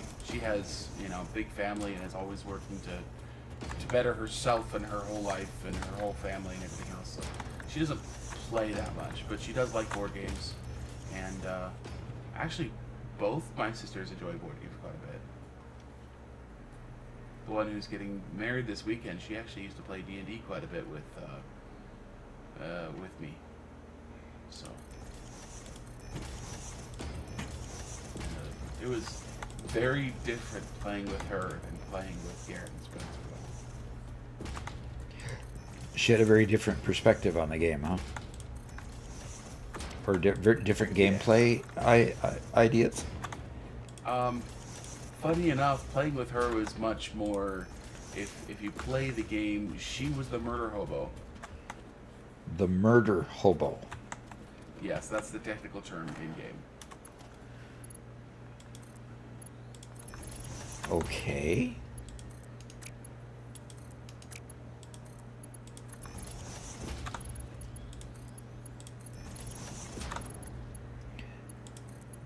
So that is an actual character? No, it's if you have a set of characters or a group of players who they don't really care about the story very much. They just generally say, "Oh, look, there's some bad guys to kill and some things to steal. That's fine. I'll kill anybody to get the stuff." To get the bad stuff, huh? Yeah. So she played it much more like video game style of just kill things, get loot. Whereas me and the brothers were very much more story oriented when we played. Huh. Okay.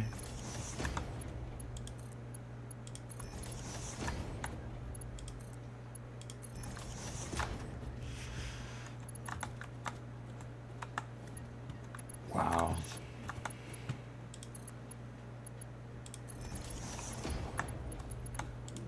One Melfist says, "I've seen it happen too. My best friend went through something similar. His dad was too deep into medicine, so he chose electrical/computer engineering instead, while all his other brothers went into medical fields."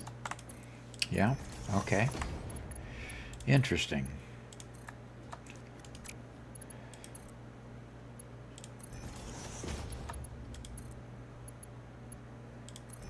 always has to be a rebel in the family, right? Describing Britta as a rebel is Kind of far-fetched. yeah. She is very conservative, straight arrow down the road. I mean, she's got a very strong ethic of right and wrong, and she toes that mark. Might I say religiously?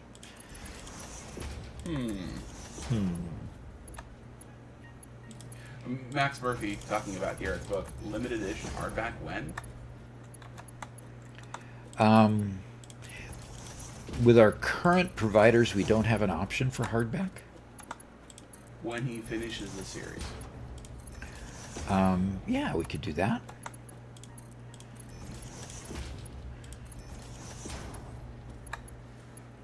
And Ruben says we need to tell her to be a guest on the stream.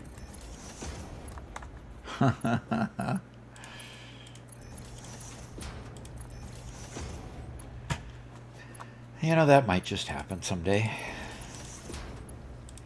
Her grandkids have... Emmeline has appeared on the stream once, so... She was helping us on our last subathon, so... And if she's... Oh, no, she won't be here. Well, depending on when we hold it, she might be here for the next one.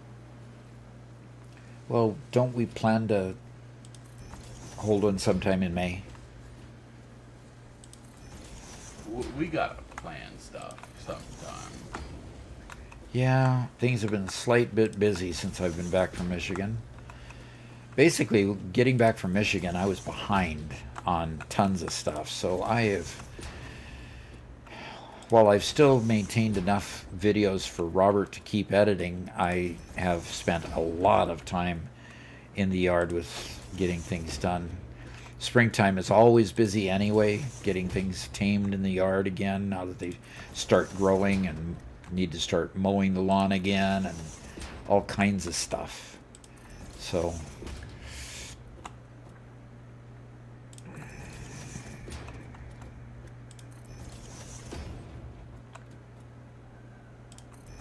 okay, that ends that line. Good.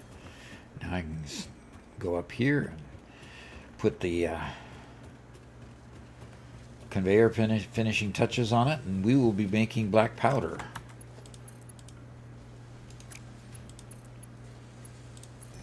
Zach asks, Robert, is it weird to call your dad Doc, or have you always called him that? I haven't always called him that. No. First off, he is... Are you the first PhD in the family? I am the first PhD, yes. We do have ancient history. A medical doctor, Dr. Kirk, out of Alberta, Canada, is where he lived. We don't talk about the Canadians in our family. Why not? Why not? They're good folks. Anyway. But no, I've never called him Doc before here, and we've had a couple who kind of mentioned, isn't that weird? You know, it's like, yeah, but it's also weird when you hop in the stream and you hear a disembodied voice say "Dad," you know. So I don't know. So he gets into a habit of calling me Doc because of the stream, and it bleeds over into real life. Yeah. So. It does sometimes. But Dad and Doc are so similar anyway. Mm-hmm. Yep. And part of it is that I didn't get my PhD until Robert was an adult. So it was always Dad growing up. So.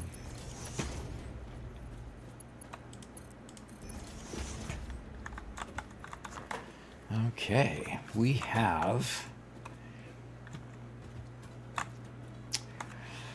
Ooh, we're gonna have nobelisks here real soon, Robert.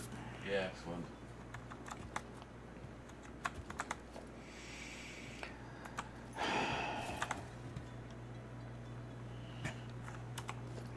Okay, so we're gonna go here, and we're gonna be in straight mode, and I'm gonna pull it out here and into there. Okay, and that starts the input for the black powder. So I just need to get the rest of these conveyors set up.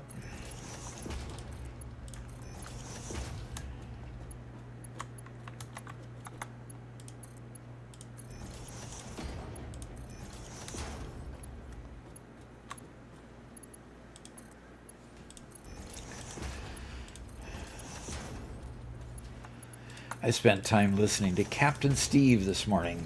Listened to 3 of his videos this morning. Captain Steve is a retired pilot. He reached that 65-year mark where pilots for commercial airlines anyway are have a mandatory retirement age.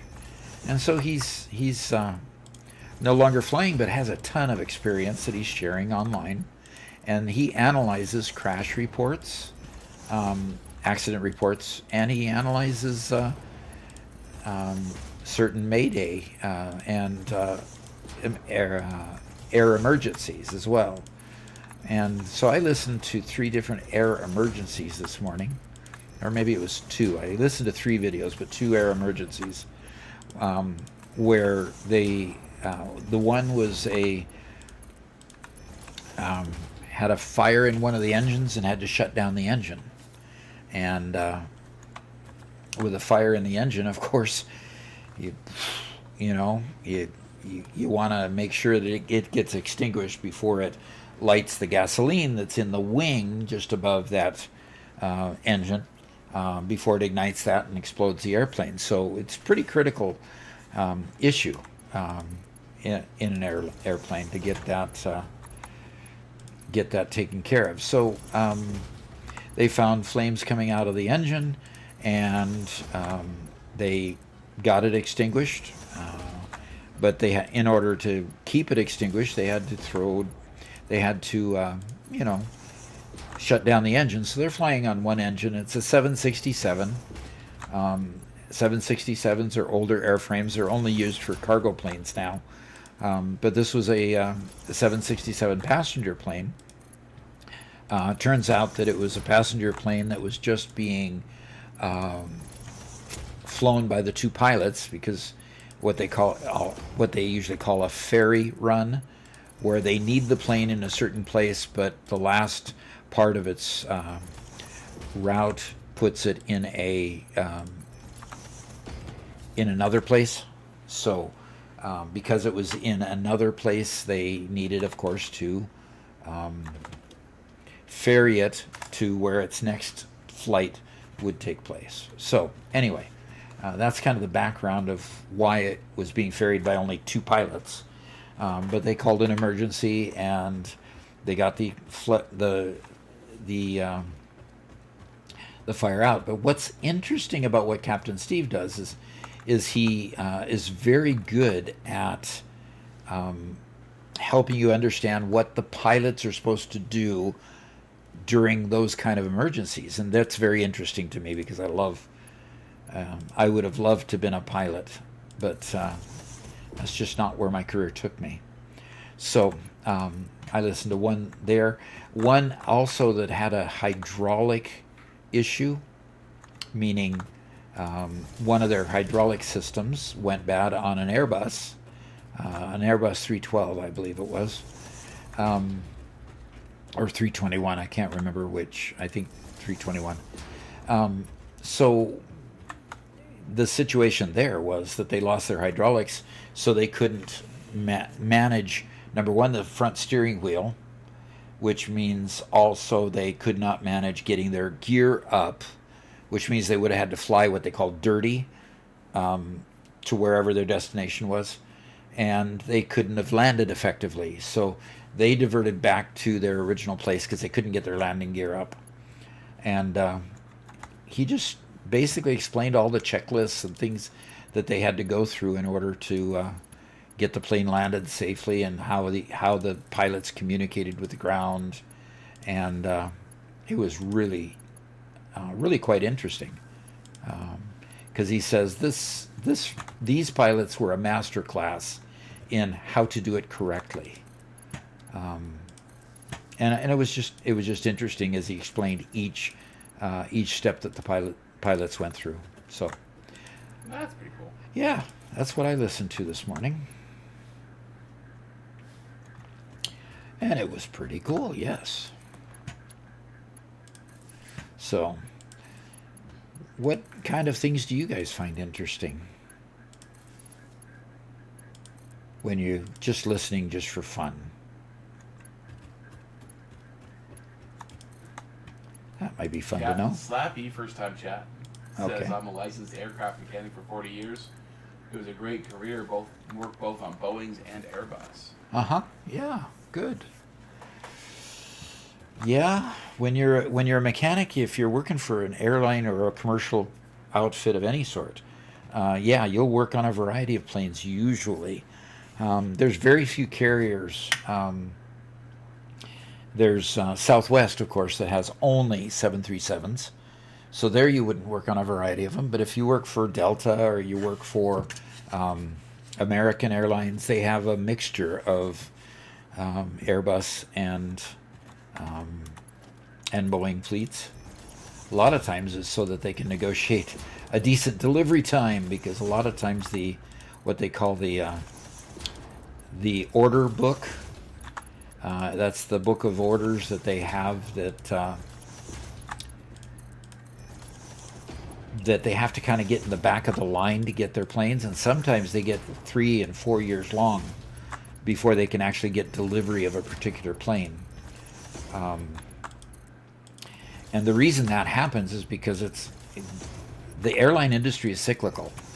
The airline industry, like for example, right after 9/11 happened in the U.S., they call it 9/11. It's when the Twin Towers were blown up by people flying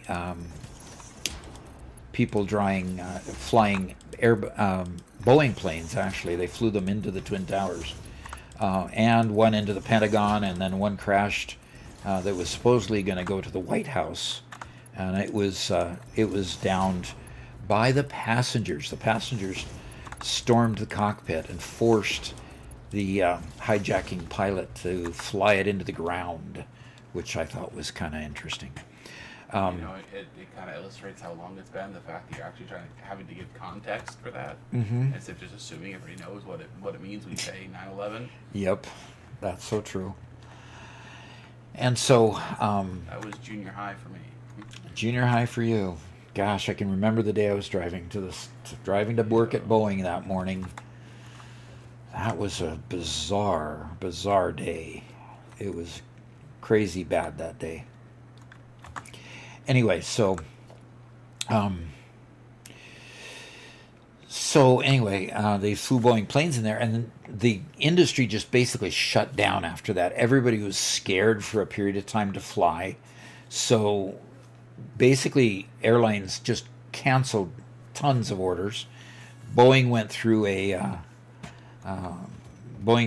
huge layoff of people because all of a sudden they didn't have enough work for everybody. So they ended up going through a bunch of layoffs. I survived those layoffs, of course, because that was way back at the beginning of my career when I was still working in Washington. And that was that was 2001, wasn't it, Robert? 9/11, 2001? Yes, sir. A lot of ones in that one.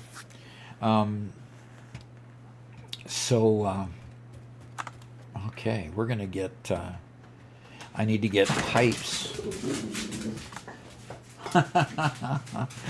Captain Slappy asked, how would you work at Boeing? I basically worked on data systems at Boeing. I got a finance degree, got my MBA, and then I worked for finance all the rest of my career.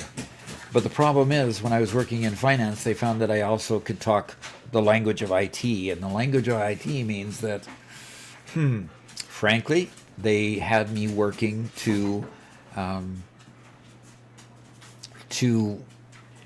help develop finance systems, help test them, help work with IT to get the features that we wanted, and work with them to understand so that they understood what features we wanted. And it was simple things. It was simple stuff that you and I would think was just, oh, duh. Like, for example, the finance person said to a programmer, to a person who was collecting the requirements for the IT people. See, the IT department is so big at Boeing that they literally would have a person collecting the requirements. The requirements would then be given to the programmers, and once the programmers received the requirements, they would then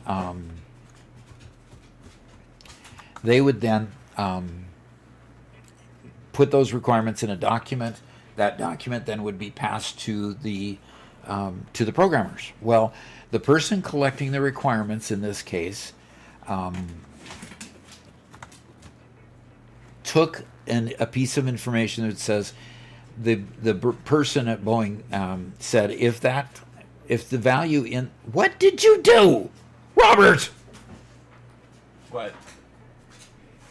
What is this stack of containers? That's what I've been asking. I didn't put that stack of containers there. Somebody did. I didn't. I mean, I've been asking. That's the whole point of the question. Why would we need so many screws?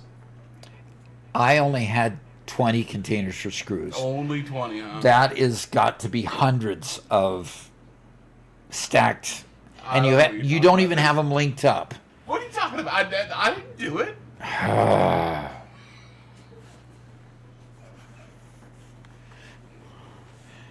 You are just awful, Robert.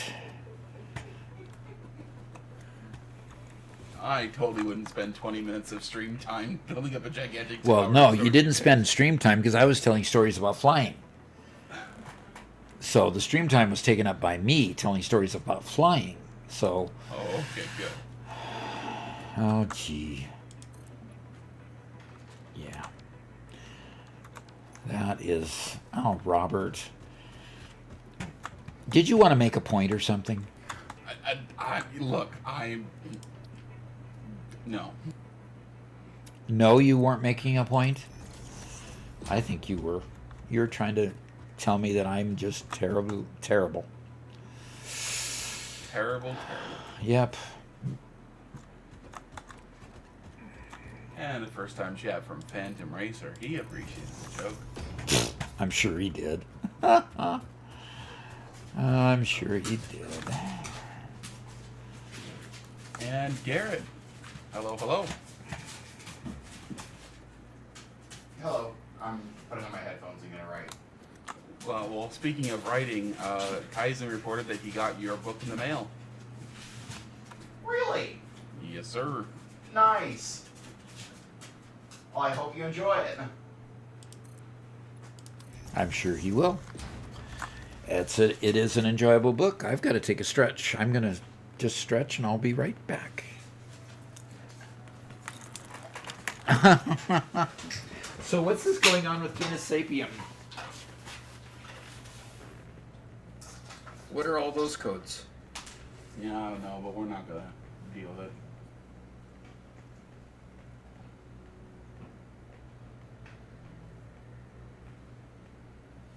You think that was a spam guy? Yeah. Spam Duncan bot? says, Robert said, no, Doc, screw you. Oh, gosh. Okay. Okay. Quote said, hi, sir, I'm new to this game. Just achieved exactly the space of the elevator. However, my industry was a total mess. I destroyed everything to create again. Now I have 4 inputs. Now he has 4 inputs, huh? I'll let him continue. Sorry, I thought he had finished his comment. And Max Murphy redeemed scan a hard drive. Oh, I can do that.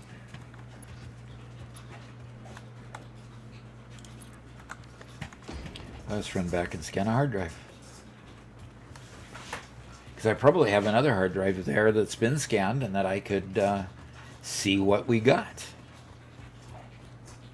And Chroma said, Doc, you kind of got on a bit of a story time today. Yes, I did, didn't I? Well... Get me started on my passion, and all of a sudden you get something, huh? Yep. Chroma says, lately I've been listening to court dockets, getting ready for my SSI court date later this year. Usually listen to a Reddit story, sometimes I'll binge watch anime. Other times it's certain videos that, while appropriate and legal, aren't liked by many. Okay. Bit of a range there. Yep.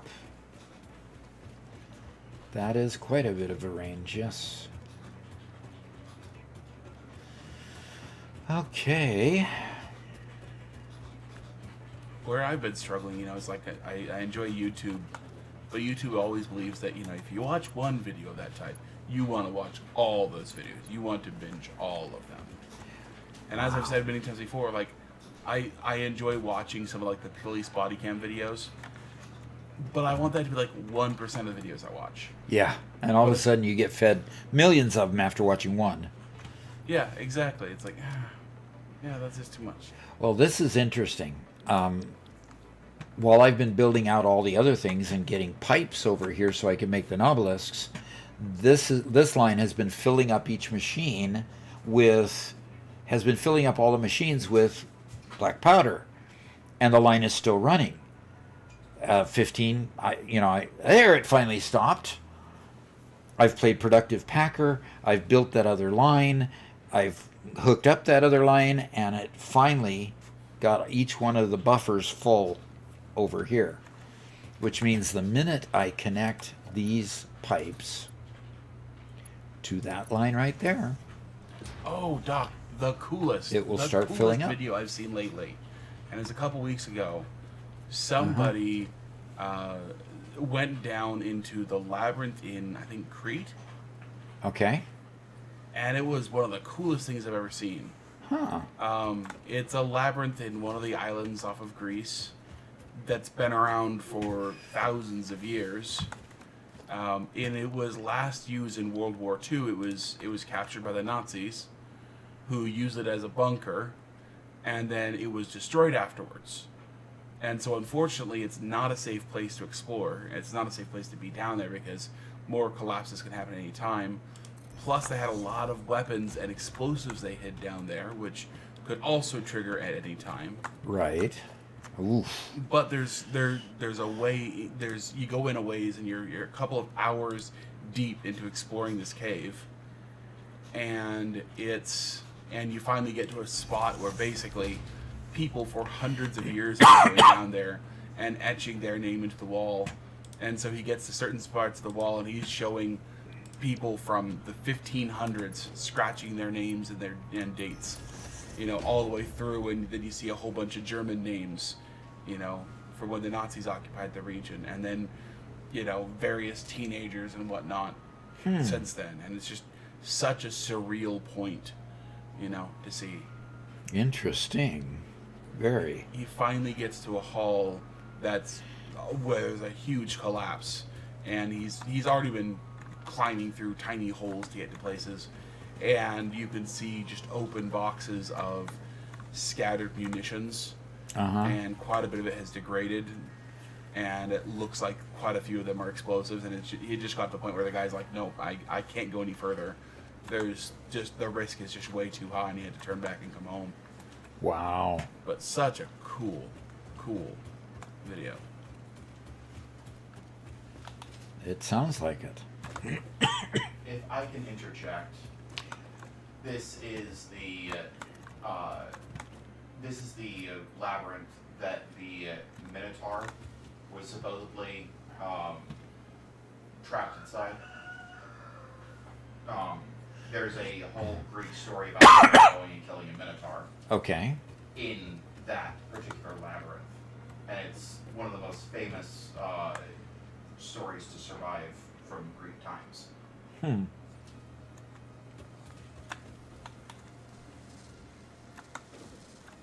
I had no clue until I watched that video that the labyrinth at all was anything but pure myth, along with the Minotaur. So the labyrinth isn't pure myth. It's just the Minotaur part of it is a myth. Who knows? I mean, it's beyond human memory of the last person to go all the way through the labyrinth. Maybe that's the true reason why the Nazis lost the war. Maybe. Yeah, I don't know.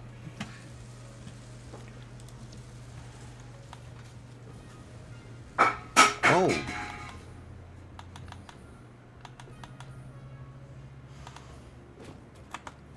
Well, Metal Fist says, I really enjoy listening to science news, especially material science and audiobooks.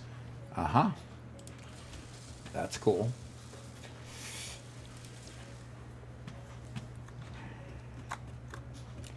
All right.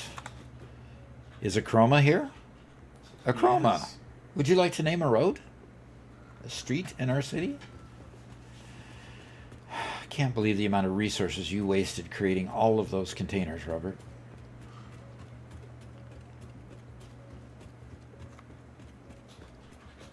Yeah, it's crazy. People taking a whole bunch of time to store a whole bunch of screws. Who would want to do that?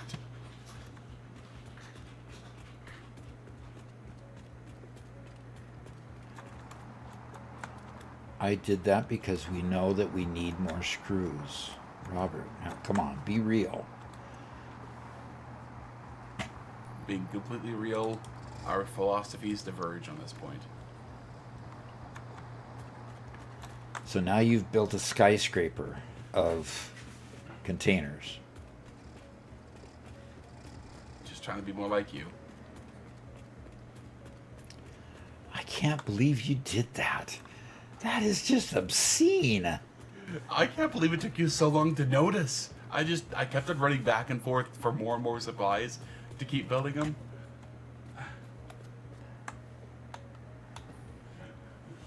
And you did build a conveyor to go from one to the other. No, that's that bottom layers. That's what you did. I know, but I didn't realize I built a thing there. Yeah, that looks like a mistake. I think you did that because I bet I know what the problem was. Doc, it's not a problem. You're fine.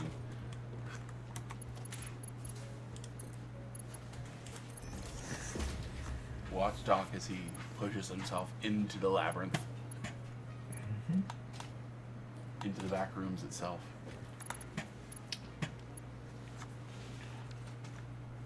Phantom Racer asks, is there a video on how to make the Nobelesk factory? I'm fairly new to the game on phase 2. Well, I can go show you the Nobelesk factory, and let's take this one to the university then, Robert. Sure. Building a Nobelesk factory. All And while you're right. getting there, I'll read one Metal Fest who says, of course, mazes were actually very famous throughout history. They were particularly loved by the wealthy, particularly in their estates and gardens. It was a way to show status, hiring people to design and maintain complex hedge mazes. They also served as a form of protection, making it harder for intruders to navigate the property. Uh-huh. Okay. All right. Well, we have a question. Where is he? Where is it? Where does he ask? Phantom Razor on Twitch. On the Twitch side? Phantom Racer. Okay. Okay, we have a question from Phantom Racer 28. Is there a video on how you make the Nobelesk factory? No, there isn't. Fairly new to the game. Okay, there isn't, but I'm going to show you right now how to put together a Nobelesk factory. Now, I have a pure node bringing in sulfur, and I have a pure node also bringing in coal. So at this point, I've got Mark III belts, so they can bring in a total of 270. The pure nodes that I don't have overclocked at all bring in 240. So I have 240 coming in on each one of these sulfur and coal nodes. Now, sulfur and coal is what it takes to make black powder. So I have a line that makes the black powder.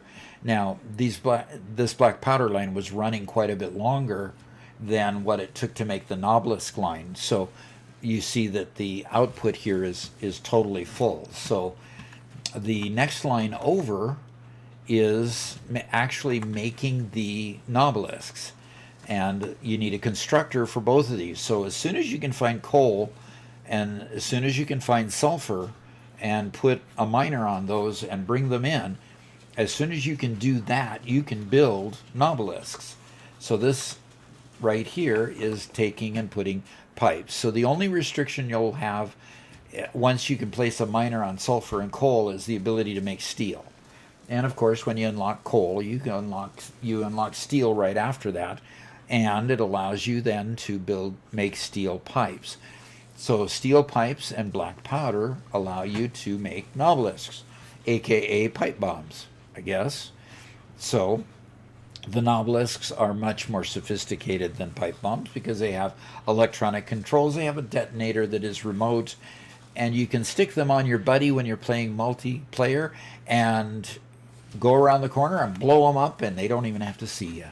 It's terrible. That's a crazy idea. That's a crazy idea. But that's the way that nobelisks are made. So coal and sulfur makes the black powder and steel pipe make the nobelisks. You can put those two lines right side by side so they work together. And once you do that, you've got an endless supply of nobelisks. Let's go back to the game. All right. And at the end of this line over here, and look, all those things are, well, mostly all green there. I wonder why they're still I would yellow. say generally the quantity of nobelisks you need is not one that really requires a line, but you know. But, you know, I'm obsessive, so. Okay, so Chroma has named this road Planeswalker Way. Planeswalker, all right. And so we have nobelisks coming out here and going straight into the container. And as soon as we get, we've got, plenty of nobelisks to put in your inventory. Oh dear. Oh no. No. And see, Robert is already playing the game. I am demonstrating the effectiveness of said weapon. The problem is you can't get them off of you. This is true, although it's really funny when you can start obscuring somebody's vision with it. And it's almost to that point, Robert. Luckily, nobelisks do not destroy equipment. Come on. One more. Okay, two more. Come on, I can still see you.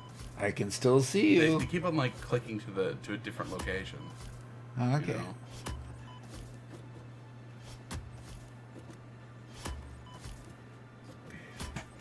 Now you need to switch to your perspective, so they need to see how obsessive you are in putting these all over me and wasting so many nobelisks. They're definitely not wasted. This is the best possible use of it. Oh gosh, and so I can run away. I just ran away. Now you're gonna blow me up out You here? can't see anything from your perspective. I can't. No, I can't. I could not see that I was running off of the ledge there. See, now if I had a gun, I'd shoot him. Do you have a detonator? Oh gosh.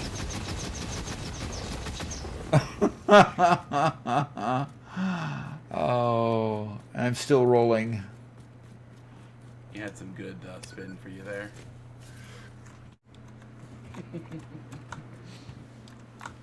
See, this is why I play multiplayer.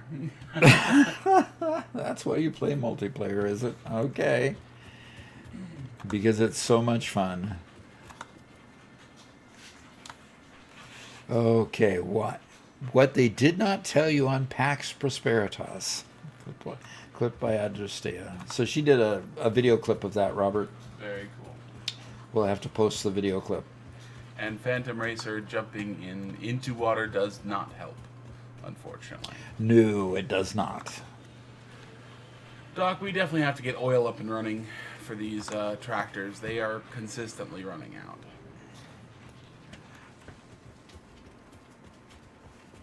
Are you having to fill them? Yeah, from time to time, yeah. Well, I'm going to check something out then. Okay. Oh, that's an old clip? Oh, okay.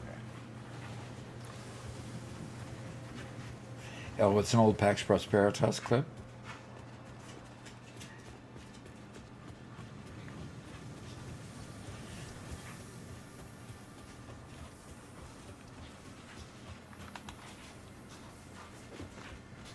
That would be that would make sense given the name. Okay, we're not moving enough to. It's not that they're running out because of no fuel. They're running out because they're not getting delivered well enough. And I don't understand that. This particular one doesn't get enough delivered to it. So I'm not sure what to do about that. I think you have a bit of a startup issue. There isn't enough there, and because there isn't enough there, they're getting stopped, and therefore which stops the little carts from moving around to make sure there's enough there. What did you just say? The factory carts are getting stopped by these traffic jams. The traffic jams are being caused because they don't have enough fuel. By stopping the factory carts means that they don't get enough fuel. So it might be self-perpetuating at this point.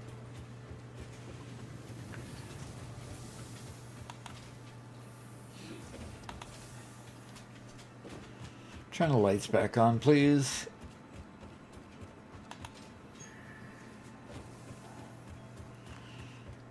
Because the factory carts are still delivering.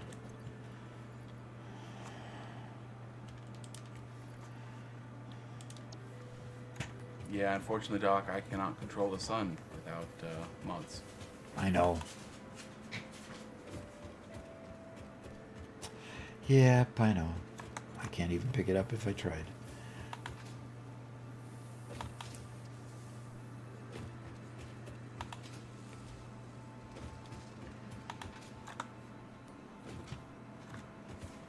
Freckle asks, if you had a tier 3 miner on a pure node, would that fill up 2 train freight instantly?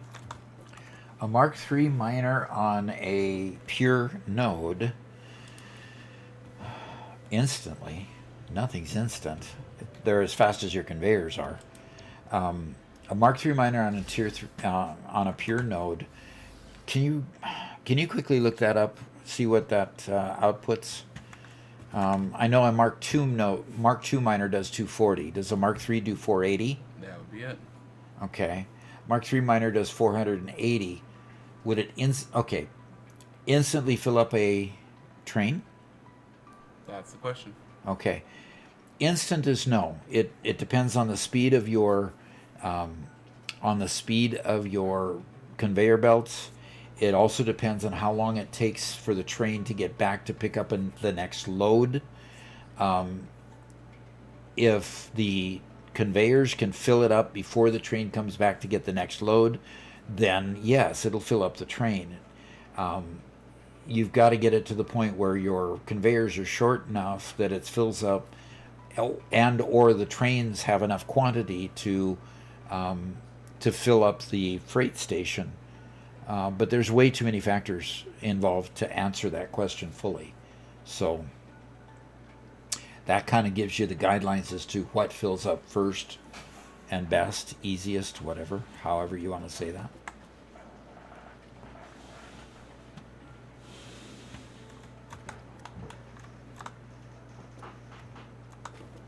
Okay, that one's filling up there. And that one's filling up there. Okay, so what I need to figure out is why this train station is not getting a cart to come fill it. Because I've waited and waited for a cart to come fill that, and I'm not getting the cart anymore. So I will go dog that down, Robert. Have fun. So this is our hit the road Jack road. Okay. Yep. And we have one more road to name. Okay. We have a factory cart here. And I want to see it. Okay, it's got an inventory full of a stack of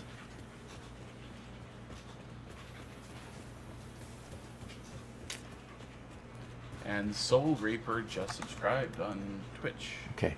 This one is set to unload. Does that mean I don't know. You set these up, Doc.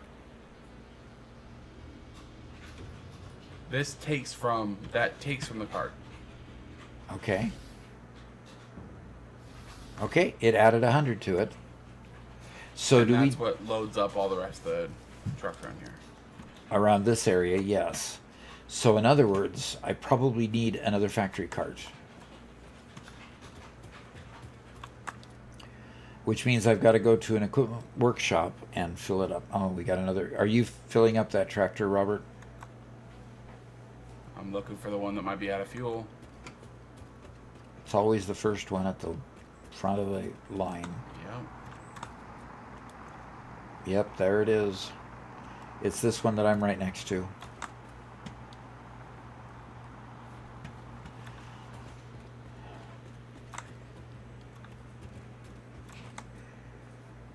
Okay, I'm going to get another factory cart on this line. I got to go to an equipment workshop and build a factory cart so I can come put it on that line.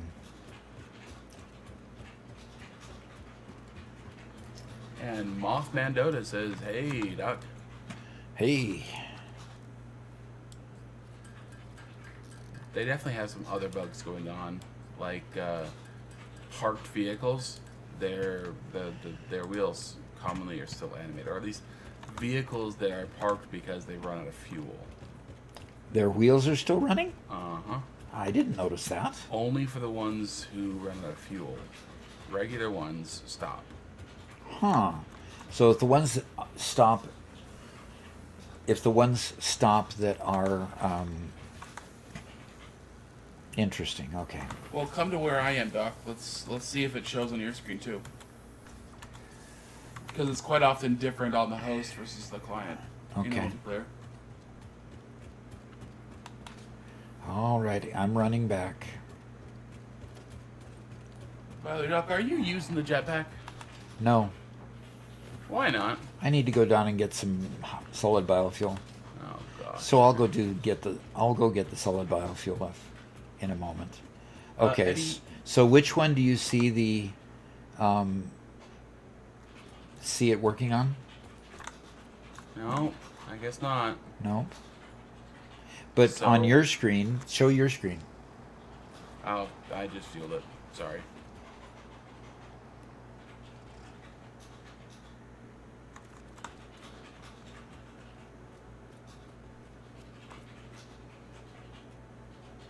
So all those should have plenty of fuel. Okay, I'm running back to fix the fuel problem, and I'm going to go get a couple stacks of solid biofuel so that I can jetpack around. So Eddie Ember on Discord, Garrett is Garrett Hartwood. So Garrett Hartwood on Discord is, he is the author of the family. I go under the name of John on the server. On Discord, I should say.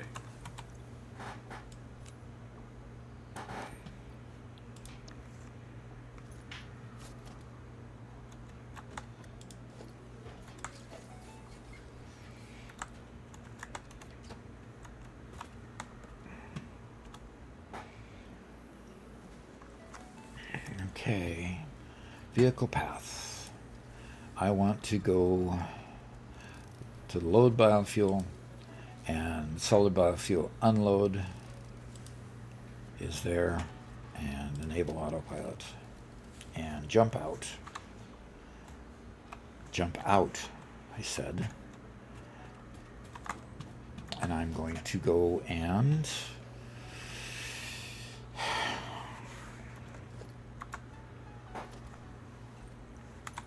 okay, I've got to put it in my hand again.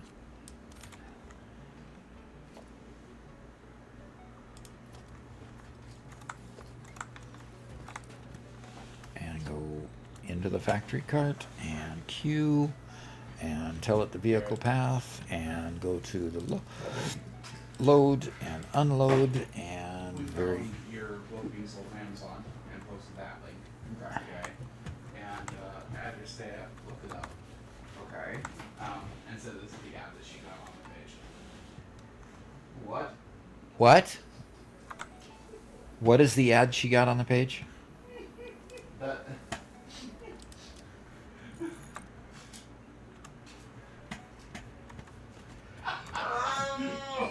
Take it down. Just take it down. It doesn't need to exist anymore. What was the ad? I'll show you. Something that we wouldn't. Testosterone booster. Oh, Yeah. for a kid's book. Uh-huh. No, look. It's specifically called Self-Obsessed Masculine. Oh, It's a jeez.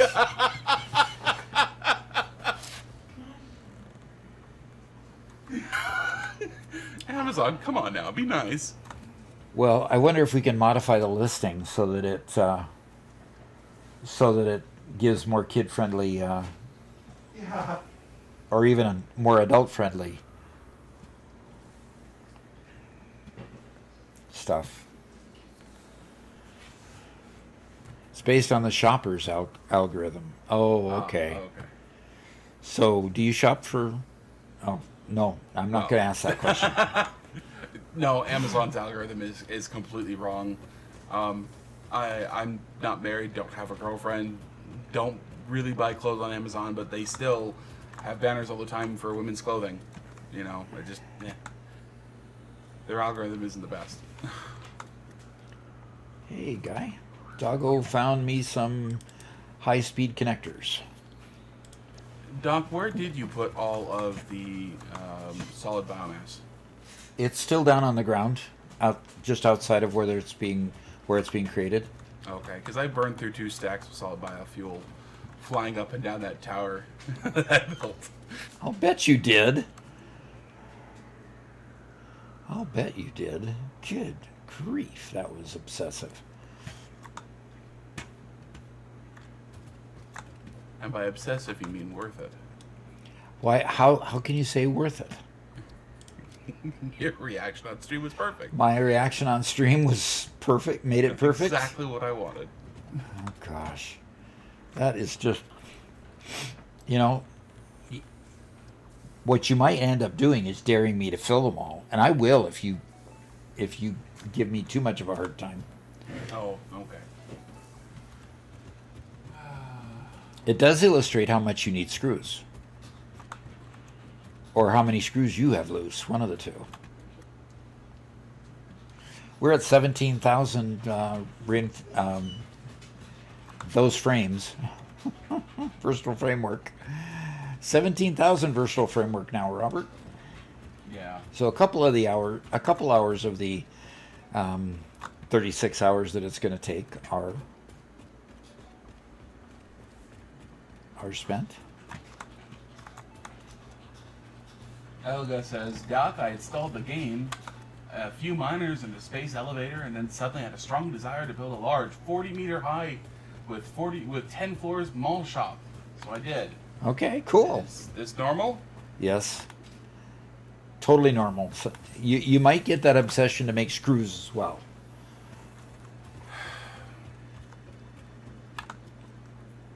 Okay. What should I do next?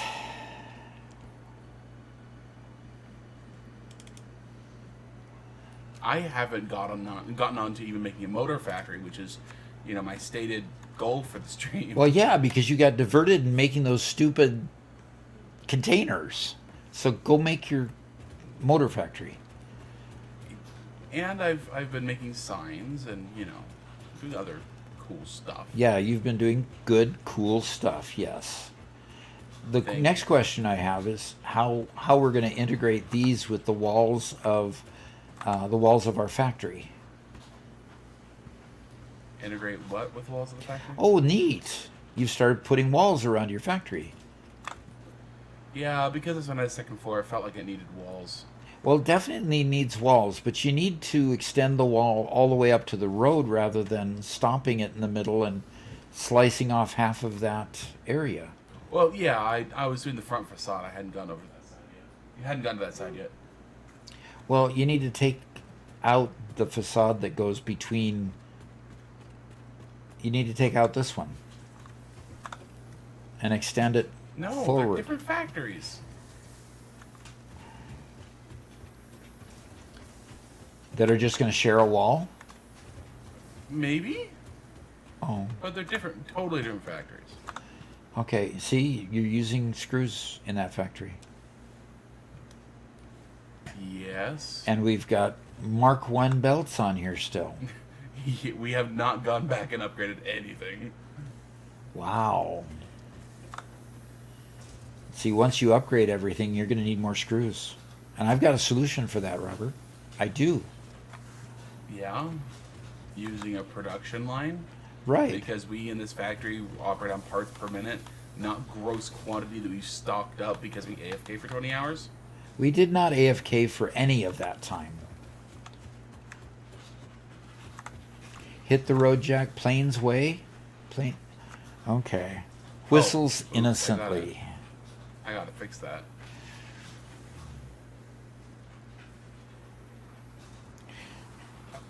Okay. There we go. Now, do you need to put an arrow? Okay. Do you need to put an arrow under either one that hit the road, Jack, goes left and right, and Plainswick?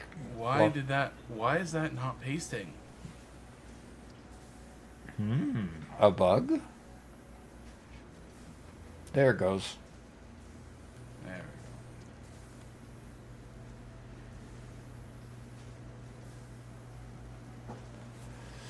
we go. Okay.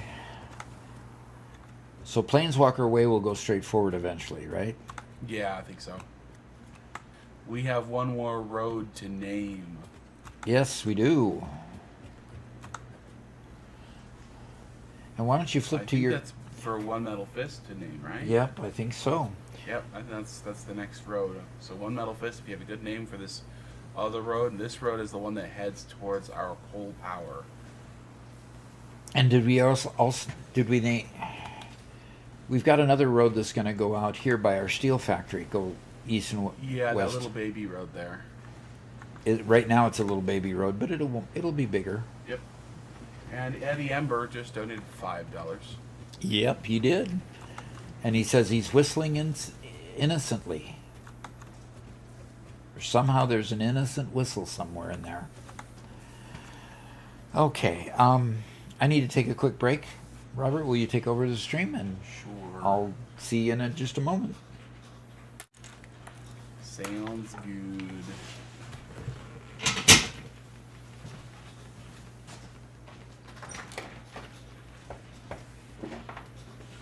I'll come on over here and get these built.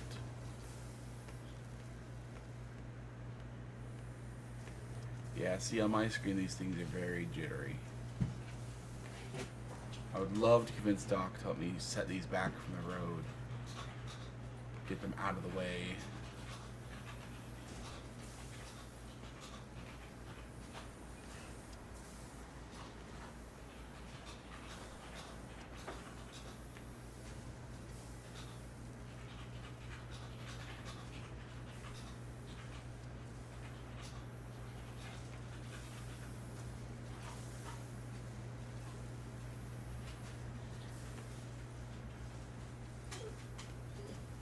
So, Eddie, if you want anything in particular, we will make it happen. And I can even make it happen without Doc knowing if you so desire. Because we have a unique opportunity at the moment.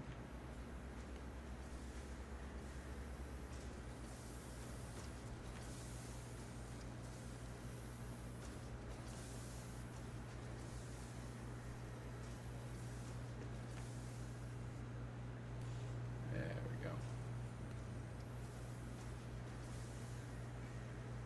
go. It does mean that that whole factory has to be rebuilt if we want to go that direction.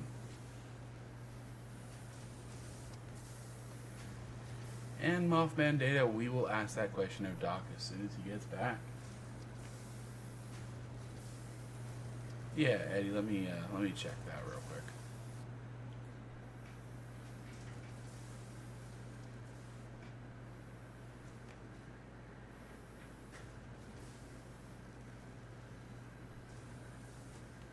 I can make that happen. Let's come on over here and get some tickets. Looks like Doc might have the rest of the coupons. Are they in here?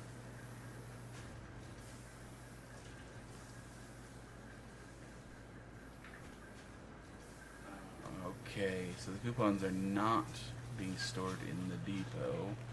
Are they stored on him? So I might have to kill him.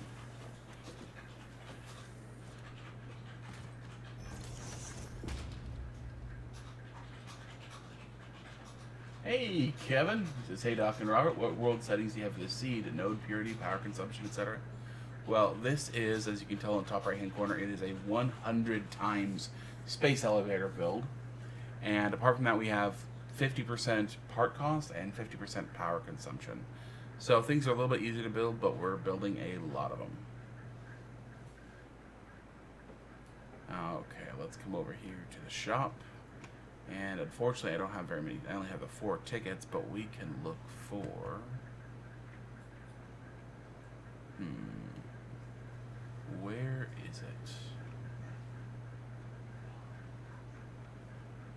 It's not under any of those. It's I'm pretty sure it was under equipment.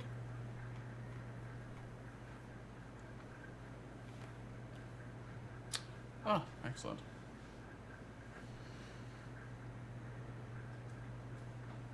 Perfect.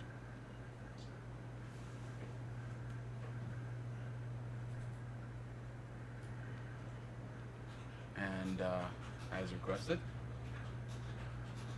Kevin says, neat, thanks, love the idea of might try when 1.2 reaches stable.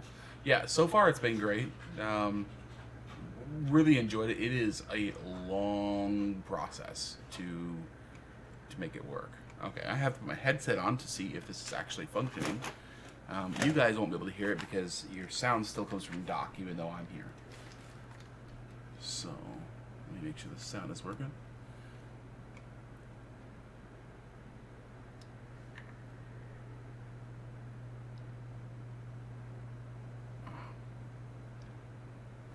Well, this is interesting. I need to change screens for just 1 second.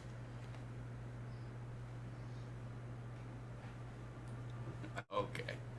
Much better. Let's see. Let's get this going. Open menu, maybe? No tape loaded. Change tape. Worst of Goat Simulator. There we go. Play.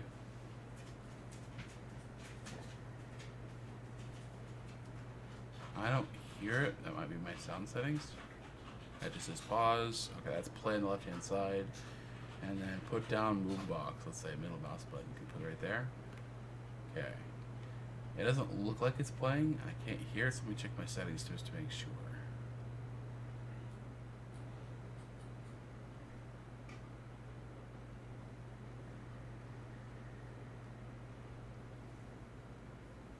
I don't know if it's under music volume or what.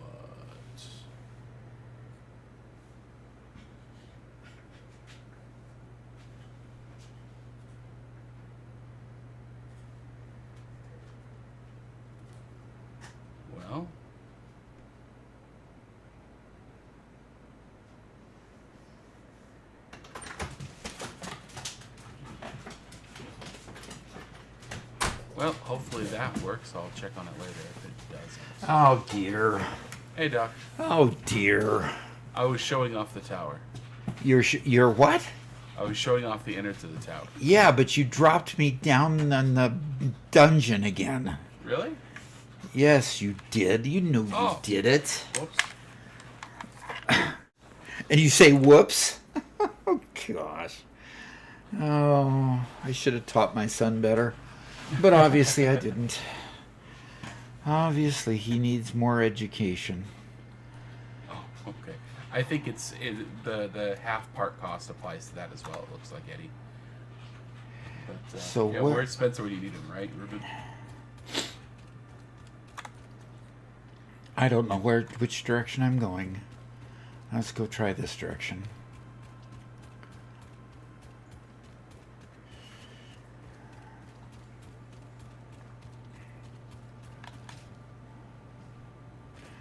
Okay.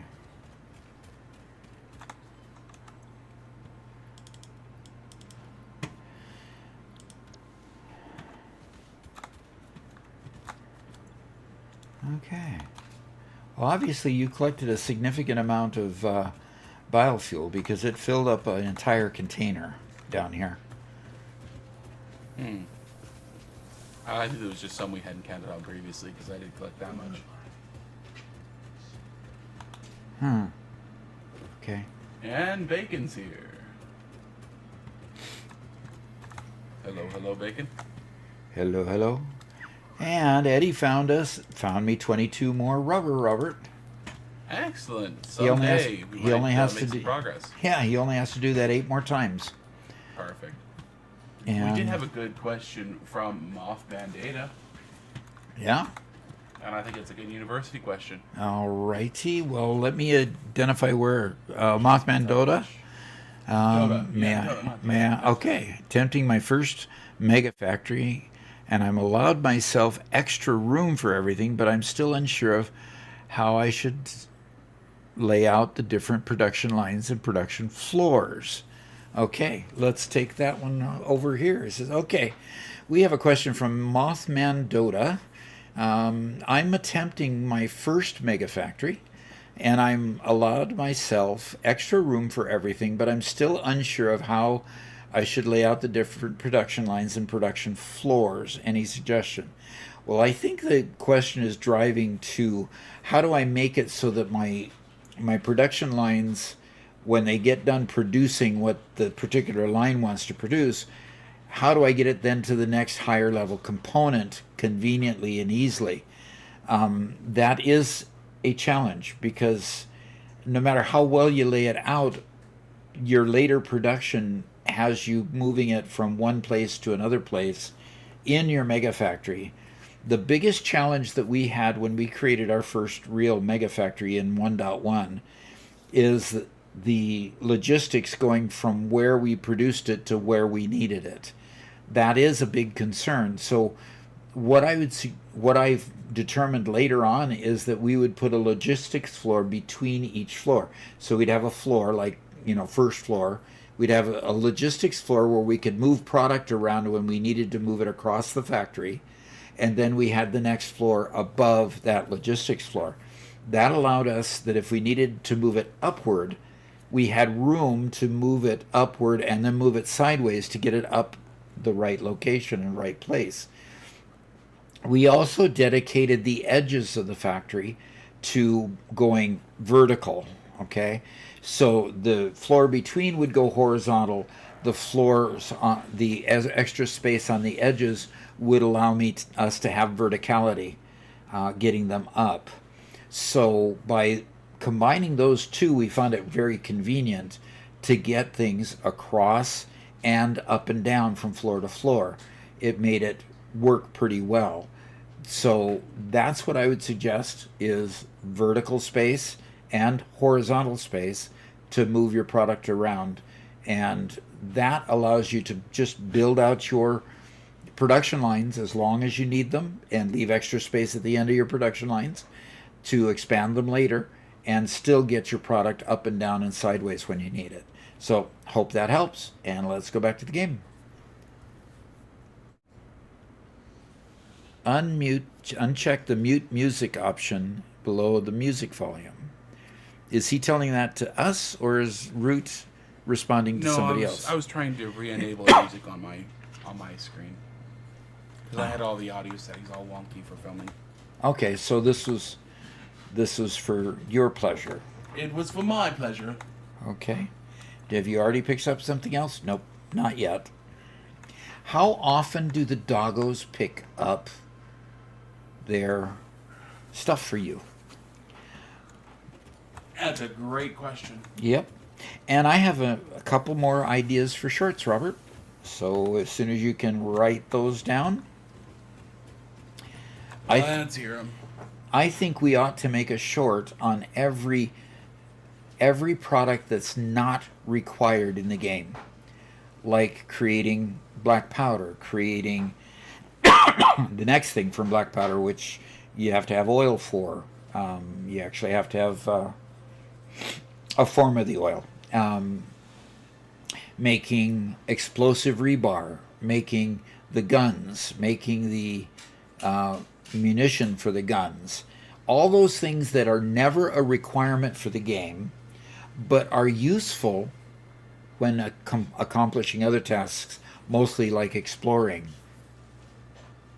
Okay? That's a hole in our tips.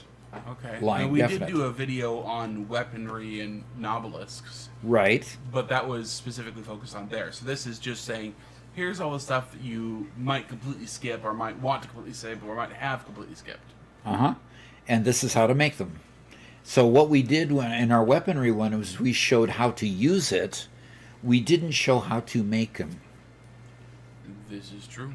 So, Okie dokie. I've written it down. okay, let's add that to our repertoire. Okay. And French Shop just showed up. First time chat says hello. Hello, hello.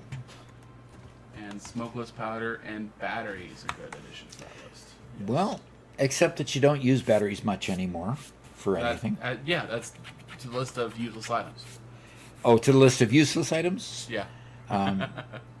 So what did you say? Smokeless Battery. powder is a useless item? Yeah. Smokeless powder is used in explosive rebar. Which is one of our useless items.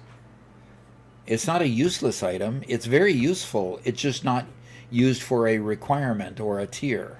I'm sorry, I used a shortcut of not used for item requirement to call it useless.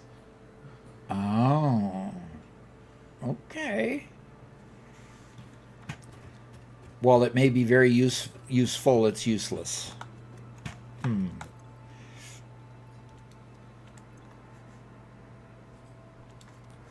This is transferring 0 items per minute because it's always full.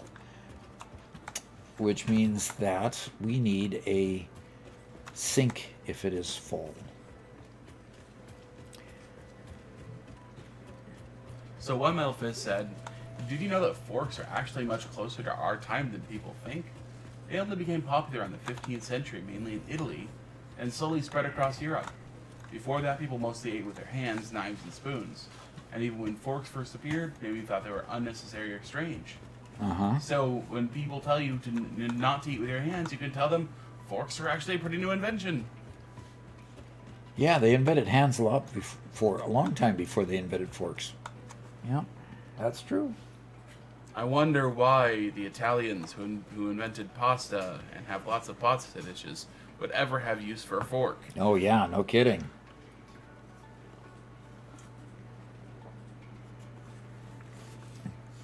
Today's flavor of choice, they made a variation on the original Monster Energy drink. For one, it's a no sugar drink, which is green, so it gets green screened out. But they also put a shot of strawberry in with it. So while the original Monster was a little bit, well, you could call it almost on the bitter side, adding the strawberry to it makes it taste really, really nice. So that's what I'm drinking today in my Definitely a lot Monster less harsh cup. than their original formulation. Definitely what? Definitely a lot less harsh than their original flavor. Yes, yes. It softens it quite a bit. Okay, so I want to put a industrial storage container there that I can't make because I don't have pipe. We really need steel pipe to be put on a depot. Because I've got to make a very long run.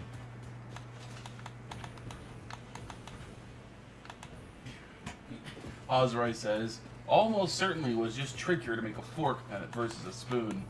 I'm a spoon lover.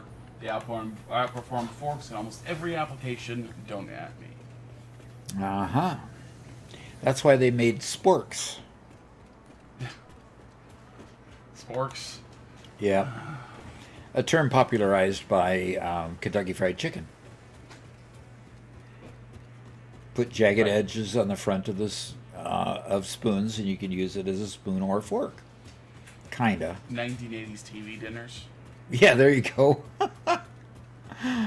Oh. Gives items at 8.33 minutes. We should put a timer up there. 8.33 minutes. Go check the doggo. Yeah. What's interesting is Eddie says it's also a bit random. So sometimes he gets it like within a few seconds of each other. So I'm wondering if it's he checks it and then the time. Maybe if it's a global timer instead of a 8 minutes from the last time you looted him timer. Uh-huh. So sometimes you can get him back to back. Interesting.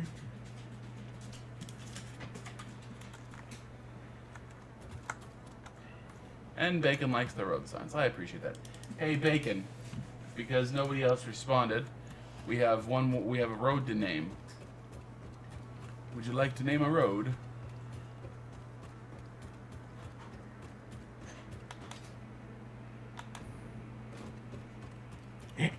Oh, yes, please, he says. So far we have Planeswalker Way and Hit the Road Jack.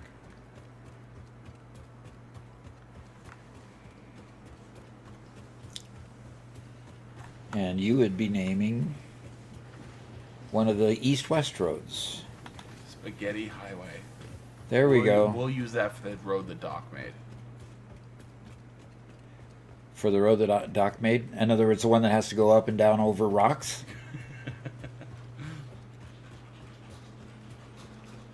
Though I will admit, I'm the one who actually made it go over and up above and down those rocks. Up and Yeah, down, but that's okay. And we found some cable, which always helps.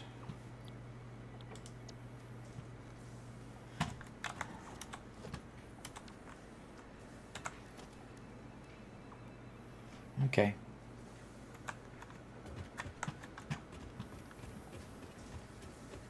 Now let's go see if I can build this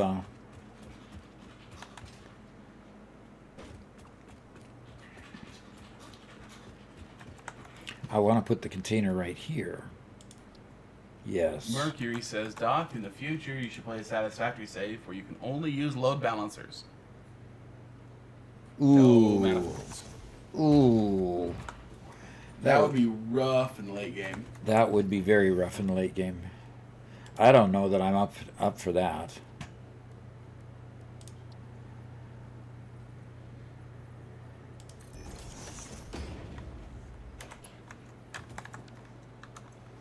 Okay, so center output is going to be any, right output is going to be overflow. So if this line is stopped because it is done producing as much as it's going to, I can just go ahead and put it into a container. One Metal Fist says, Doc, I don't agree in general. A lot of important resources are locked behind rocks. Mercer spheres for the MAM, slugs, and other materials. Sometimes you can't reach them without explosives. Take the Rocky Desert, for example. You can't even reach Caterium in some spots without blowing up the rocks there. Yep. So overall, gunpowder is actually very necessary in the game.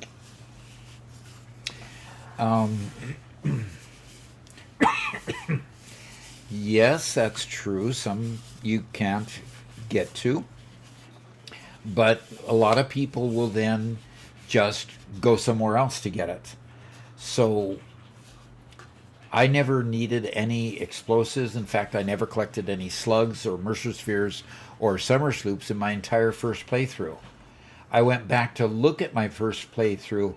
I went to the place where I started, and within sight, you could see Mercer spheres and sloops and slugs galore that I never collected. And I made it all the way through Tier 8 at the time, because that's all that Update 8 got you through, is to Tier 8. Didn't do the Phase 5 at the time, because they released 1.1 and 1.0, and I started over. So, necessary? No. Definitely advised? Yes. Because you really want all those resources. You just don't necessarily find a way to collect them all.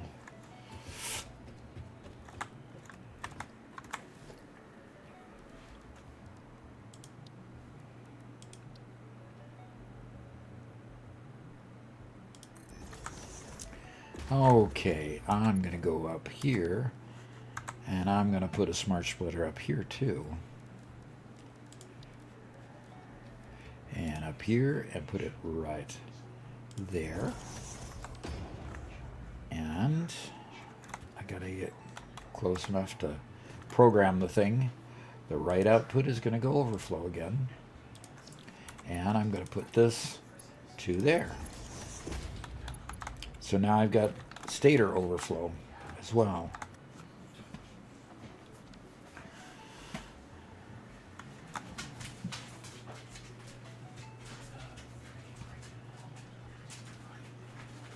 Wow, there's a lot of stators. It's only going to overflow for a little while. So it fills this.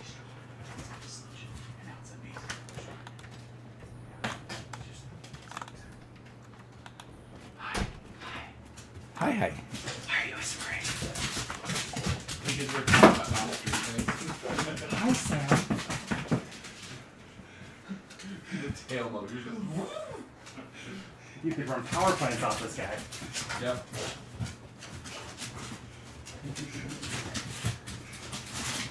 Definitely could run a power. Oh, dear, dear, dear, are they excited to see you. Yes, they are. Sorry, that's the noise of a golden retriever's tail hitting everything.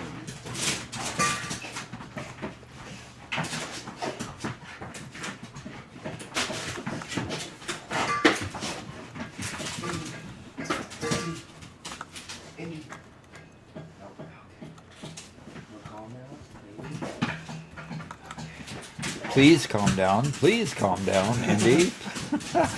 Working on it. Yeah, I know. I know. It's just you were begging him, and I thought I'd just beg with you, you know. Calm doesn't exist for him today. He's been wired. Yes, he has. Ever since this morning. You know, this early morning. He just wouldn't pay attention when he was walked either to anything but everything that was around him. So, yeah. He hasn't been paying attention to anything but Indy since I got up. Thank you for working so hard outside. Appreciate that. Wish I'd made more progress to show for it. I got a bunch of the inner girt boards up and Good. gotten the rest of them cut for Okay. that one section of wall. I got the rest of them nailed in that weren't nailed in on the outside. Okay. Turns out the ones on the outside they're supposed to be 32 inches on center and they're only 30. So we'll have to adjust for that. But yeah, I looked at the measurement. It said it's supposed to be 32 inches on center, and so I just went and measured really quick because Well, I wanted 32 to see inches. what the spacing was Yeah. for when I made the interior spacers, and it was only 30 on center. I'm like, well, that's not helpful. Well, I went by the instructions. Yeah, I don't know. Did you go by the instructions on the white laminated sheets? Yeah, it said 32 on center for some reason. The book doesn't agree with the... So you went by the book, I went by the laminated sheet, and Uh-huh. okay, because I didn't realize the book had that kind of specification. So Yeah. I custom made a spacer that would make it 24 inches on center. 24? Yeah, 24 inches on center. That's what I meant. Sorry. And so I had a 20.5-inch board, so that when you set them together, it would be 24 inches on center. Okay. What? And then you nailed them up? Yeah. And The Matt first was 3 okay with levels. that? Yeah. He was working on drilling holes. Wow. Okay. You don't trust me much on this, do you? No, I don't trust the instructions now. I'm getting less and less trustful of the instructions. Well, I think what we need to do is just pick one or the other, because both seem to have an end result that's favorable. Mm-hmm. We just need to pick one or the other and all agree to use one or the other. Yeah. And it should be the laminated sheets. I just didn't realize the laminated sheets were different. Yeah, I didn't realize that either. I assumed that you had done like a custom measurement like I did, and that you maybe got like off by like 2 inches or something. No custom. Just trying to follow instructions.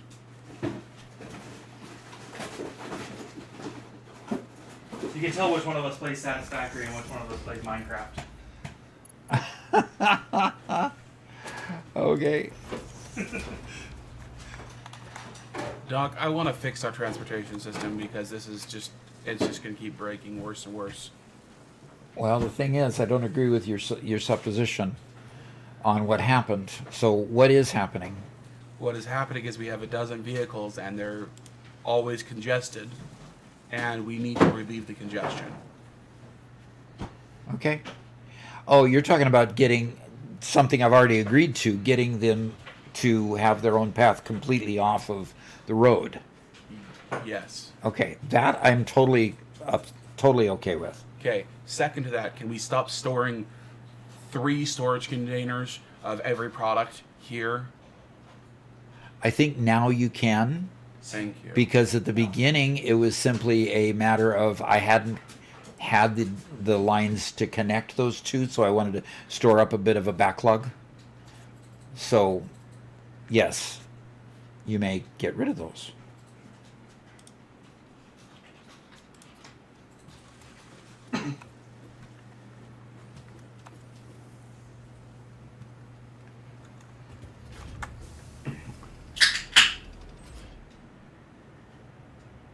Okay.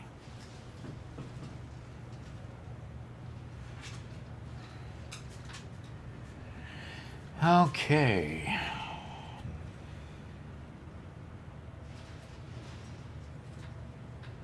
I started sinking nobelisks, Robert, because we've got a container completely full of them, and still producing more. Okay.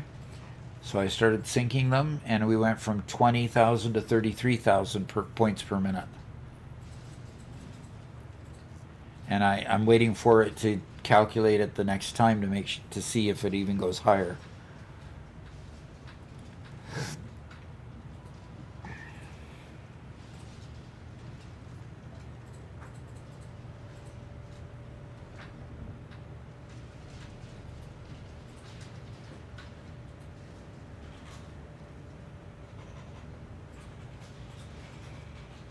Okay. With all that commotion, we kind of fell behind in a couple of chats. Oof. Oof. Next calculation took it from 20 before I started sinking Novelist to 61,000. We're behind on chats. Let's go. Yeah, we're behind on chats. You want to catch us up? If I could see them, I would. Yeah. Doc, repeat after me. Nuclear pasta is not related to nuclear power. That is correct. Why? I said that to begin with. Why are you saying that I...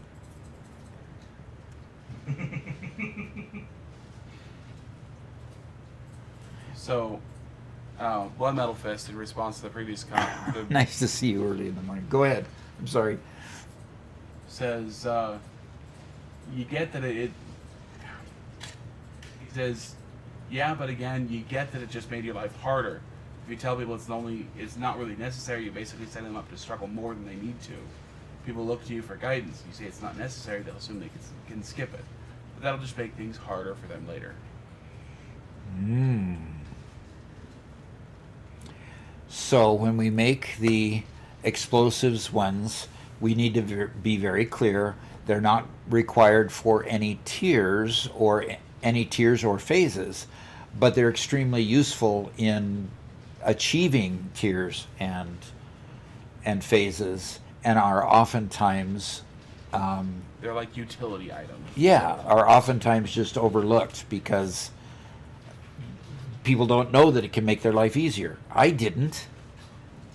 You know, what's an obelisk? Oh gosh, I didn't know what an obelisk was, and didn't care, and because I couldn't see a use for it.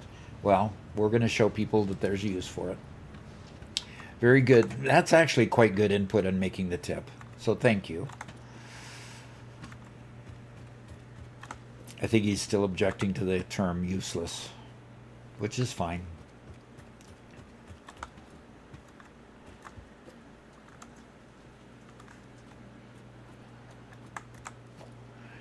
And Zach asks, I'm curious to know, Doc and Robert, what are your guys' time in game for Satisfactory?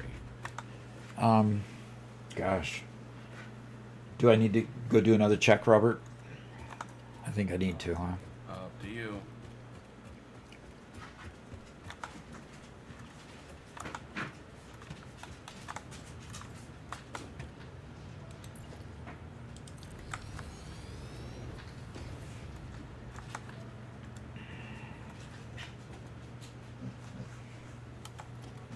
That one's full. That one still has one. There we go. And I'm going to reconfigure this one to go from here over to this one. And it'll be a nice elegant curve going over there. Then I can go ahead and bring this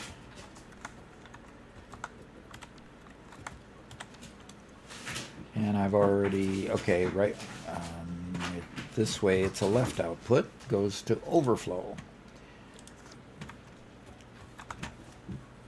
Are you participating in the stream now there, Spencer?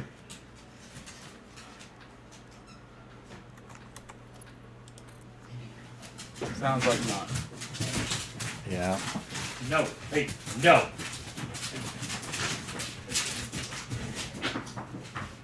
You're gonna kennel anybody.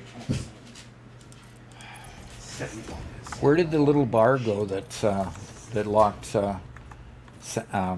Indy's store? I don't know what his deal is today. Indy, kennel. Go, kennel. Go, go, go.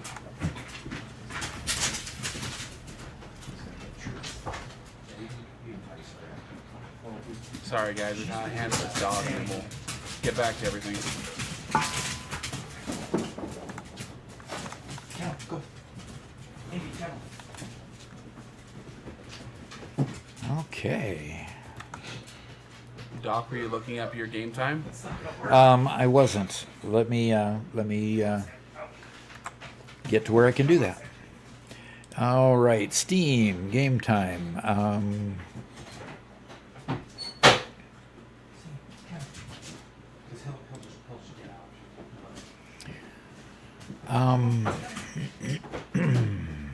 How do you see the game time in Steam? I can't remember.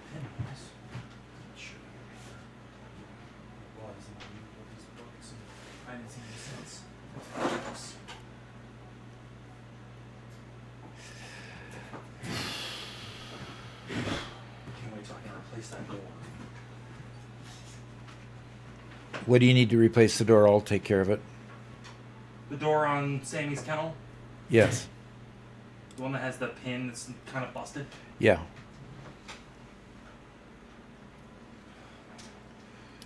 Can you just buy a new door for it? Yeah, that's probably the cheapest option. Okay. Find it. Find it find it where you can find it. Send me the Discord link. All right. Okay. Robert, I can't remember how to find my playtime in Steam. Do you remember?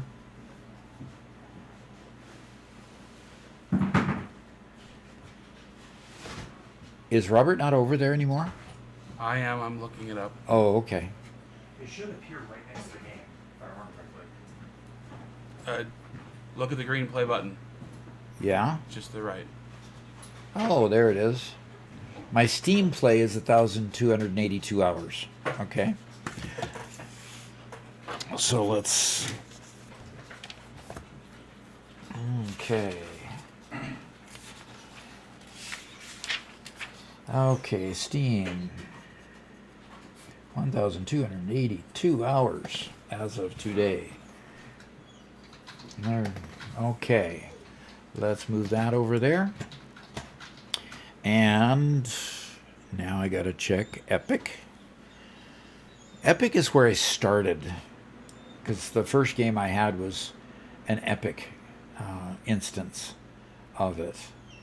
And so I've played 194 hours in experimental, 194 hours in experimental, and regular 2012.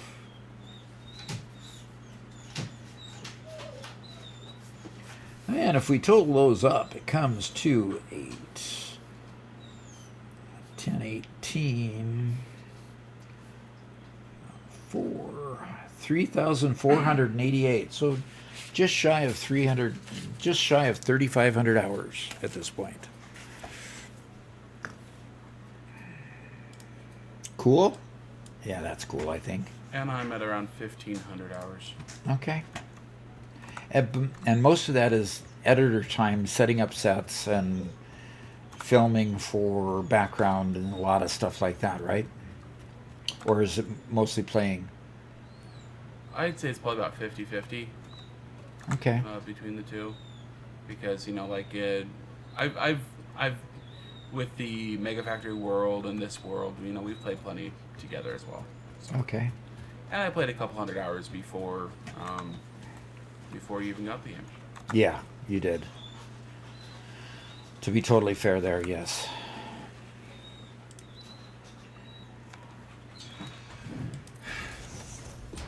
Are the mics picking up Sammy?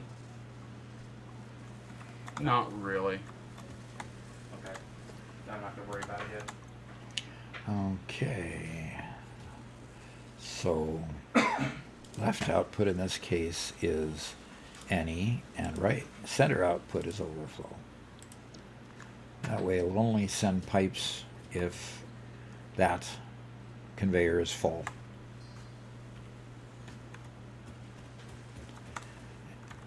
And this machine will fill up. Yes, it will fill up.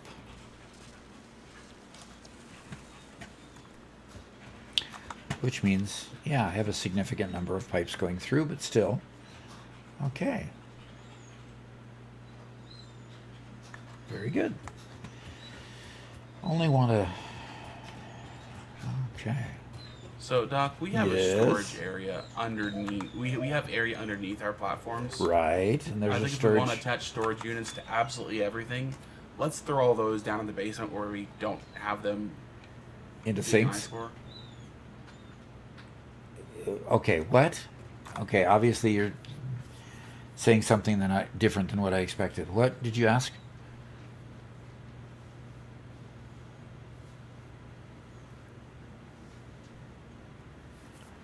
Is it possible that in all these places where you want to put a bunch of storage containers, instead we put them below the foundations where we don't need to look at them all day long? I suppose that would be good. Sure. In other words, like these 3 storage containers right here that basically hold stators, have the input to it right here. Input to the first one go down to just a hole in the floor and push the containers to the bottom to underneath. Is that what you're saying? Yes. You think containers are an eyesore? Do you? Oh, 100%. They should not be used. Well, I use them at first when I first start a line so that I can build up a backlog and not just have it wasted. And then when the line starts out, it gives me a good gauge as to how much is being used.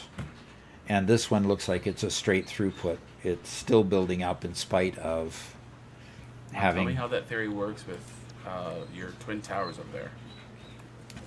They weren't twin towers until you made them twin towers. Now stop it. Just stop it.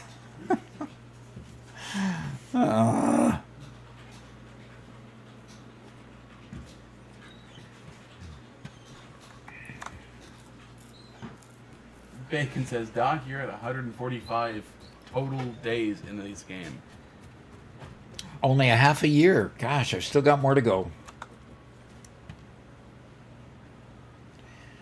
Definitely still have more that I could do before I reach a full year of my life spent in Satisfactory.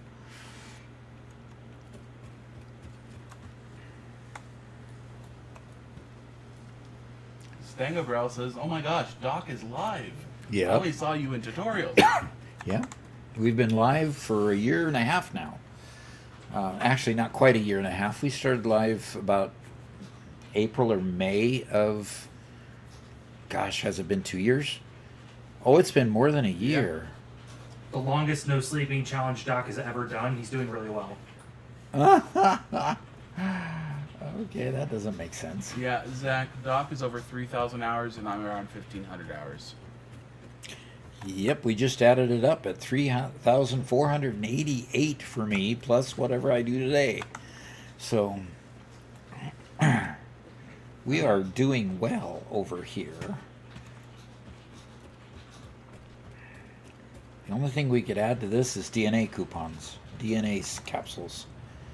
Because we only got 3 capsules, we're doing 46,000 per minute. Points per minute. We could do better than that, I suppose. Okay, the other reason for having containers is we don't have them all, okay? And not having them all means that we don't have a storage place for any one product. So how do you still want me to put every single one down below?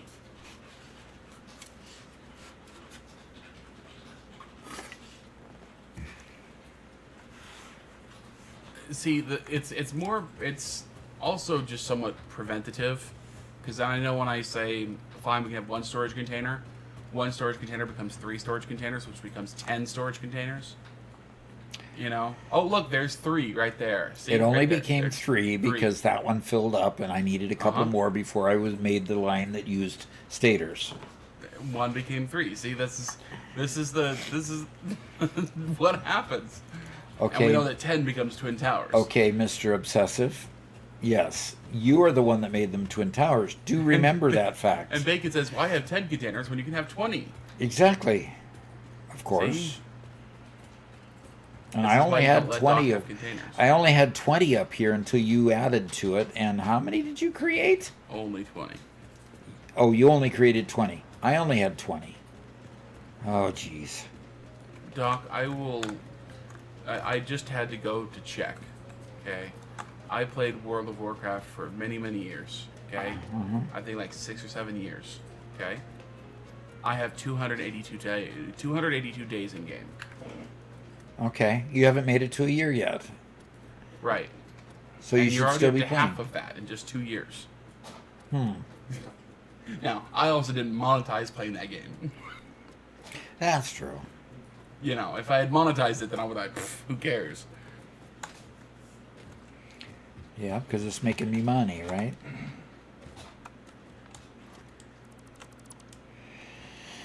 Okay,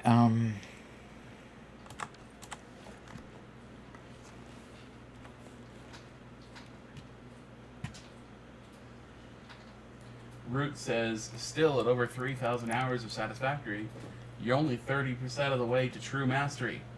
At least according to Malcolm Gladwell. yeah, that's true. That is true. The 10,000 hour rule. Although that has more been revised by people modern. They say it's more 10,000 repetitions than 10,000 hours. But, you know. Yeah, how do you mark a repetition in a game like this, though? Yeah, it's a lot harder. Repetitions is a lot more fungible, but it's a lot more accurate because a small task that takes 10 seconds to complete, 10,000 hours of that is ridiculous versus, you know, how many nuclear power plants can you design in a lifetime? You're never going to hit 10,000.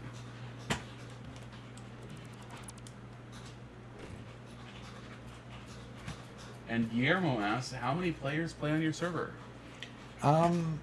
We've seen as many as 12 at a time, but we'd like to have a whole lot more. I mean, how many do we have in our race, thing? I think we had 15 at one point. Yeah. That's right, we did have 15 didn't we, once? In our current world right now, it's just Doc and me. But we need to start a new event. We need to get experimental over there and have some fun with experimental with everybody.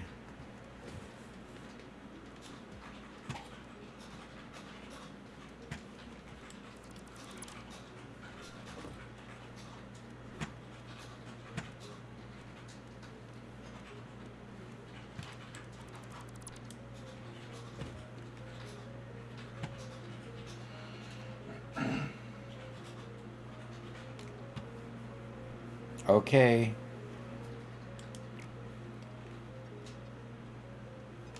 That was some weird lag. Yes, it was. I can't believe how I just keep deleting and deleting and deleting more and more and more. And the question is, am I filling up my bags? Yes, I'm filling up my bags. So where's the dismantle crate that's going to... I hope it doesn't put in that dismantle crate that's a million miles away. No, there's a dismantle crate much closer.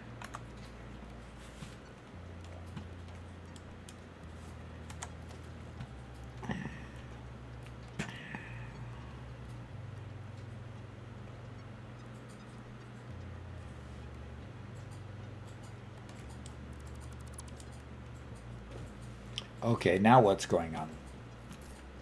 You actually put conveyors in the middle of these too? Wait, why are you dismantling those? Because you keep complaining about them? Oh, I don't care about those. Those are for decoration. Oh, you've already taken out the towers. I spent a lot of time on that. I know you did. No, all your overages landed in my crate over here that I have. Okay. Good, we can sync it all. You just put a crate over there and sync it all. Okay, I think I've gotten down to my level where I had them. Yes, I'm down to the level where I had them.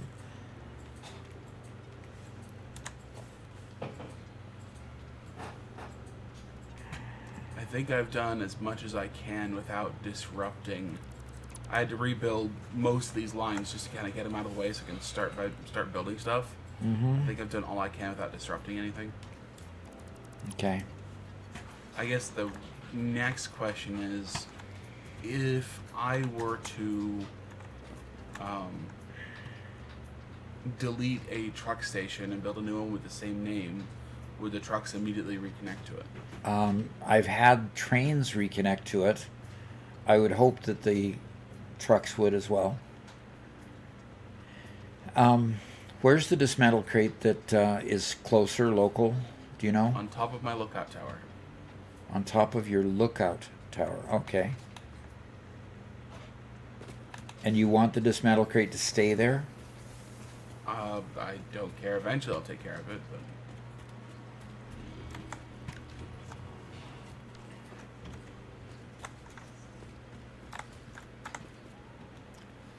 Why did you create a lookout tower in the middle of the path? In the middle of this road? It was not in the middle of the road when I created it. Oh, that's why. Okay.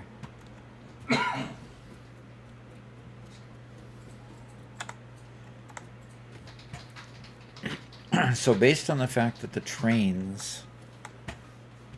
Oh, great. How did you get... Okay.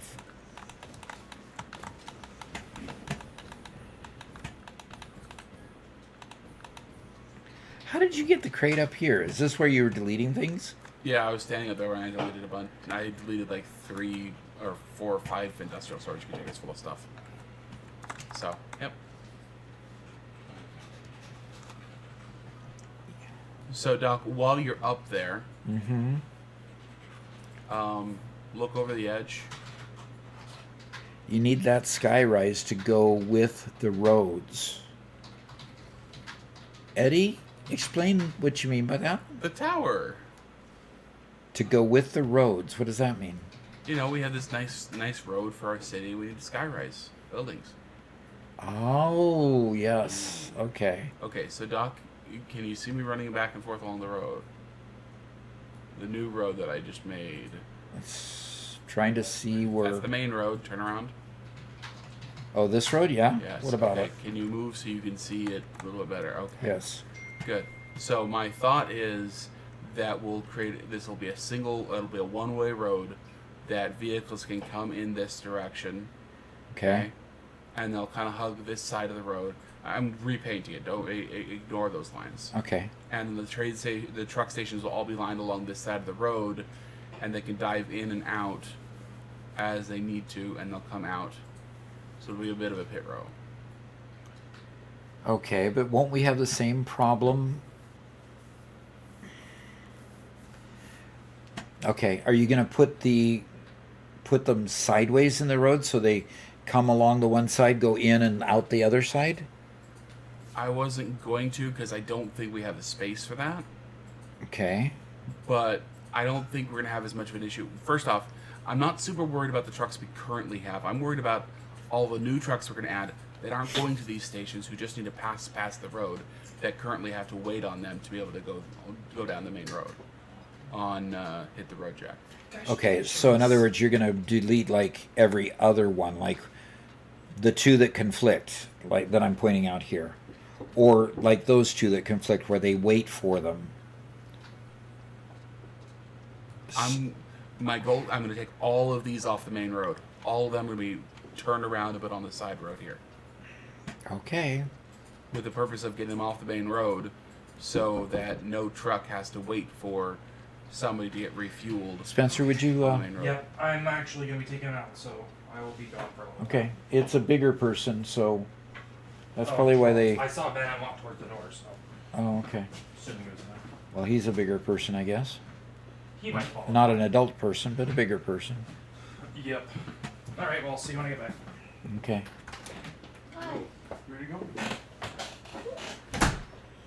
X Dog Sauce asks, how much power are you generating right now? I can't get to a power pole at the moment, but then again, I could probably just go down because.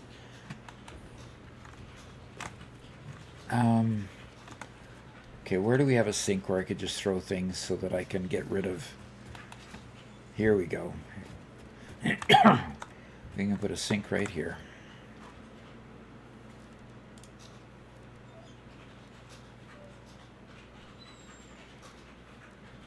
I wish you had. Wish the sink weren't quite so high, so I had to climb up to get to it.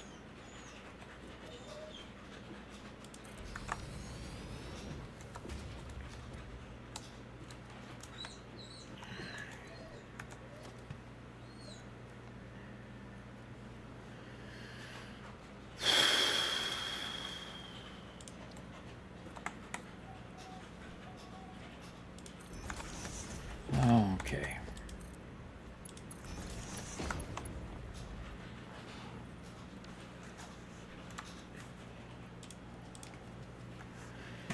Okay. And your boy JD's did ask a little bit ago, how long do you think it's going to take to do this phase?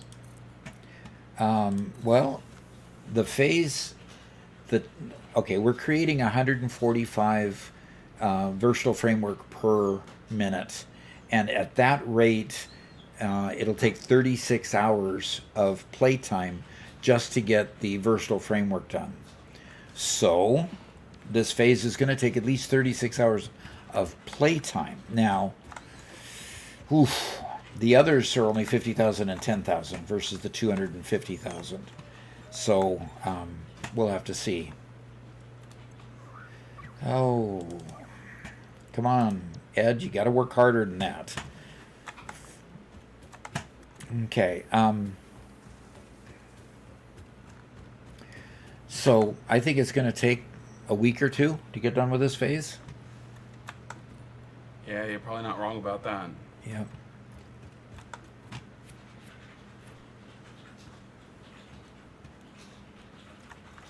All right.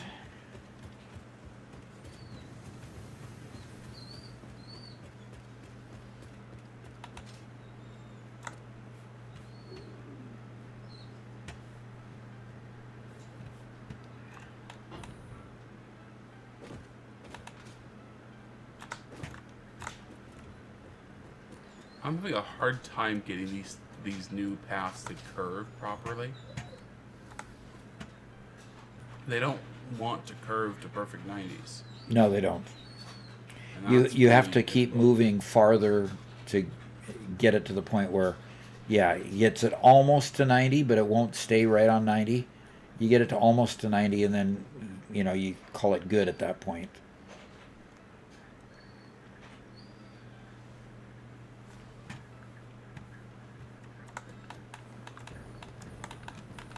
Yeah, but that's not good. Not good enough, huh?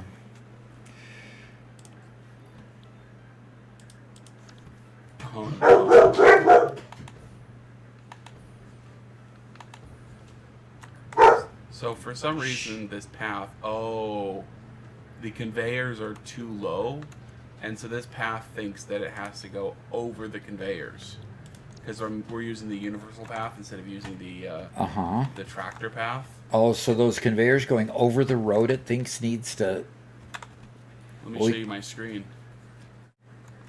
Oh, yuck. Okay, so we need to increase the distance of this conveyor to go up and over. Okay. So we probably need to put a... Oh, that's right. We've got 2 so that we'd have enough throughput.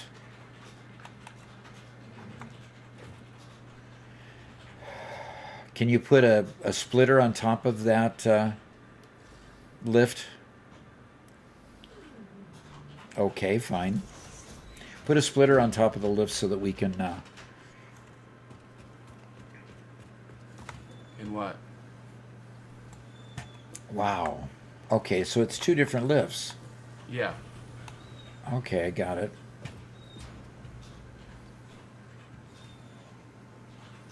I thought it was just one lift going in there, but... Oh, okay. Obviously not. And all this is temporary anyway. It's going away as soon as we finish this road. What's going away? All these lifts over and everything. Oh, they are. You're going to put them down instead of up? And .73 just subscribed to Prime. Cool. Thank you. Department of Transportation 73 just subscribed with Prime. They obviously approve of the road work we're doing. I guess they do. And Bacon's heading out to go get some food. Cool. Everyone's got to eat, you know. And your boy asks, isn't Versatile Framework faster than the other 2 parts of the space elevator? It may be. We'll have to see. That's a lot higher quantity too, so. Yep.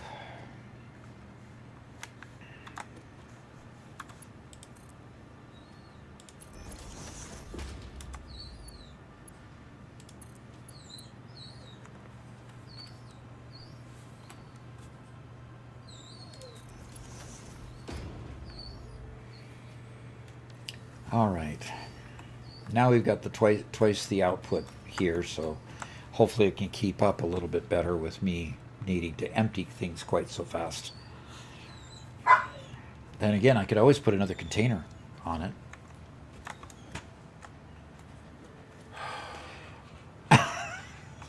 I only said that for your benefit, Robert.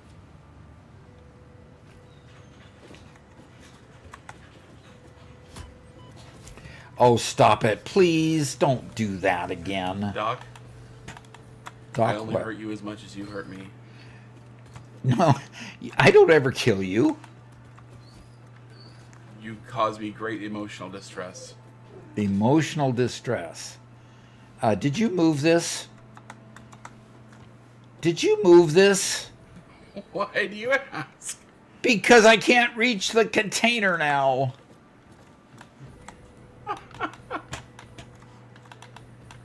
Now I have to be good enough about... Oh, I missed it.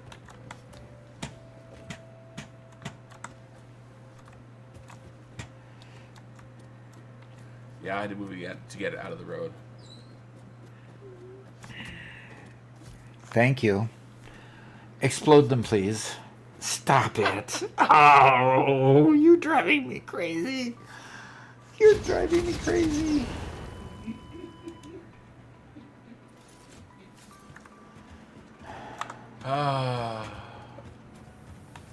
Did that help, Robert? Made you feel a little better, yeah. Oh, I'm so glad. Ruben says, at least Doc should read a book by George R.R. Martin. I have to agree with what Robert said. George is our generation's best author. Let me clarify. He writes the best prose. He is the best at the narrative.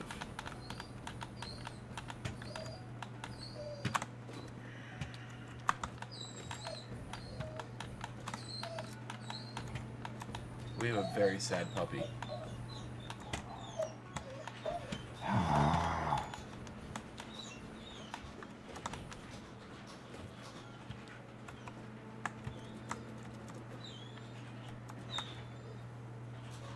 You figured out how to put a road up here, huh? Thank you. Now don't.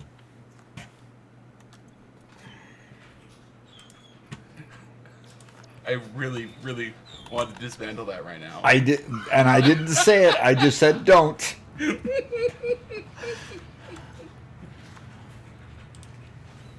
Ruben's like, Doug, take off your belt and teach him some manners. I don't think that would work. I don't think it would help.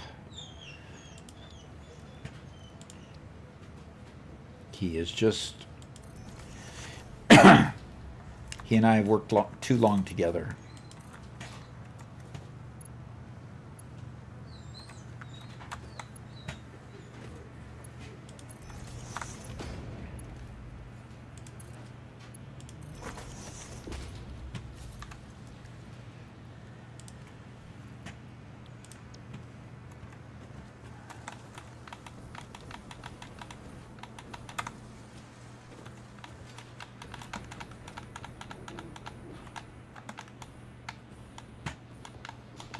I keep ending up under it.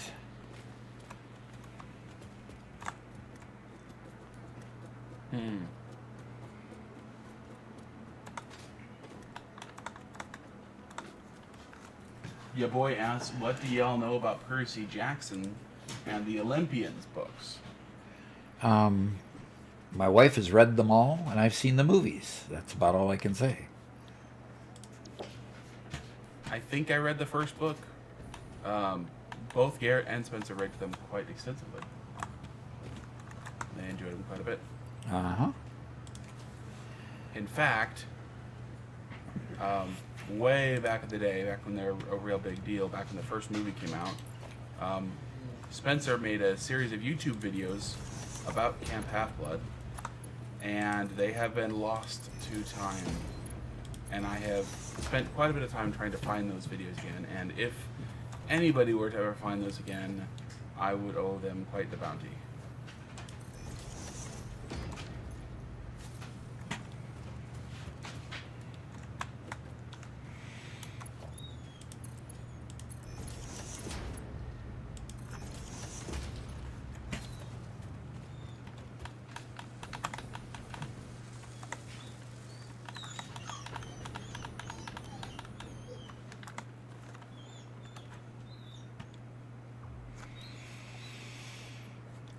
You must have, I don't know.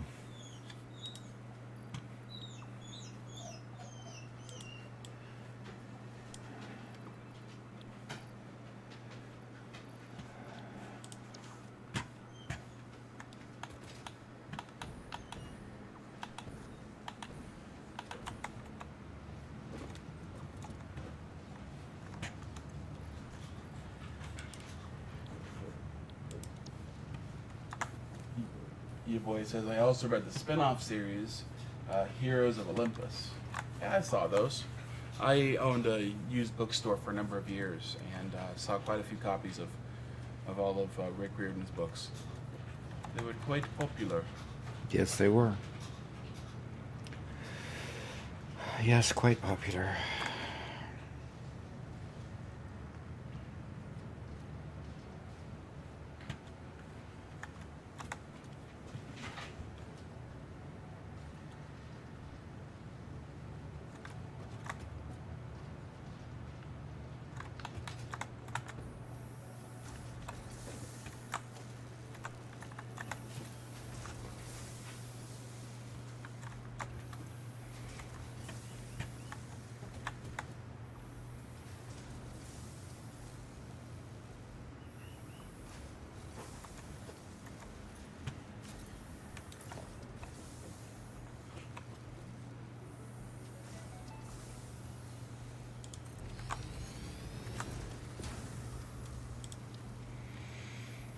I am working on cleaning up my messes, Robert. Yeah. Yes. What mess would that be?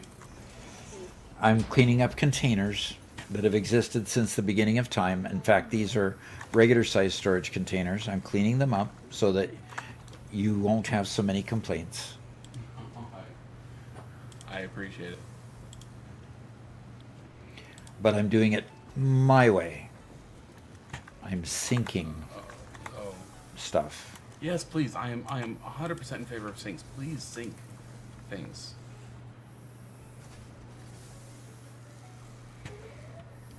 I see your little spider network of containers right here growing. Yeah, just trying to keep up with how fast I'm putting stuff into them. And I'll destroy those containers just as soon as they get emptied, okay? And they're being emptied by the sink.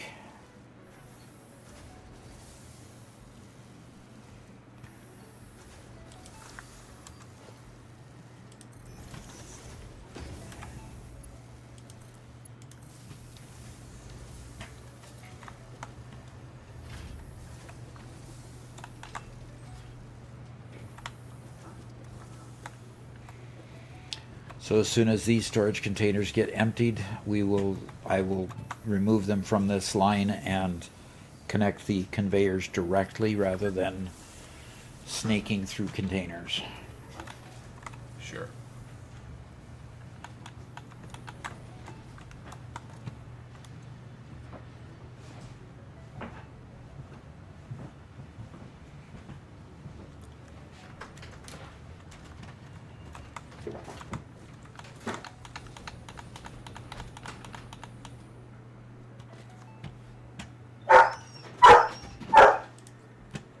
Oh, there goes the poor puppy.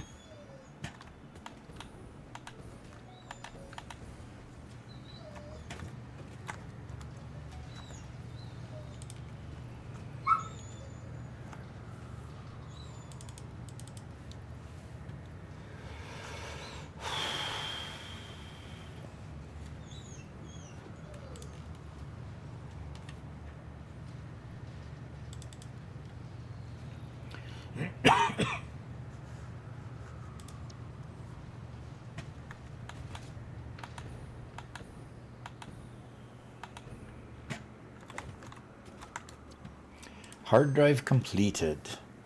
Encased industrial pipe to substitute encased industrial beams, and iron bolted iron plate. Reduces dependence upon, increases dependence upon screws. What? Yeah, It we just want produces stitched, them not fast. bolted. Right, we've got stitched already. So I don't think there's any reason to do either one of these. Yeah, I don't think so. Okay, rescan. Kevin says, oh, sorry, I didn't read Jackpack. He said encased industrial pipe's really good. Really? I don't think we've used that one before. Huh. Don't think I've used that. I mean, why is there a benefit? Well, what was the recipe? I'm sorry, I didn't It hear used pipe instead of beams. that. Huh. Interesting.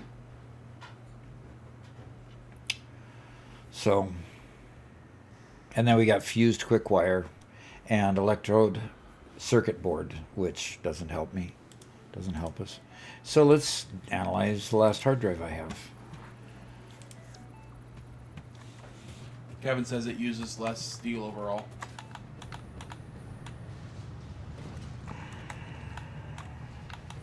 Osroy.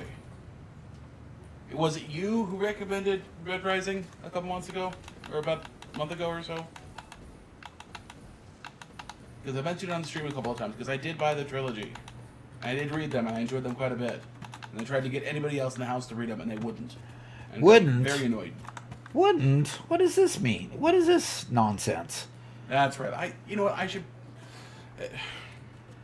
You might enjoy it, Dad. I think it is definitely a more adult story and has some more adult themes to it that I think Mom wouldn't appreciate too much. Okay.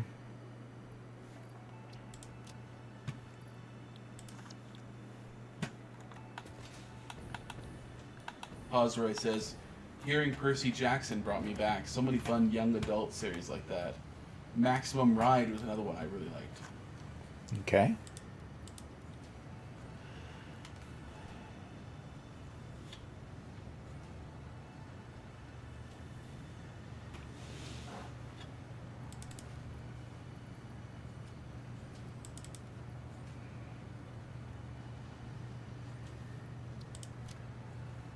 Okay.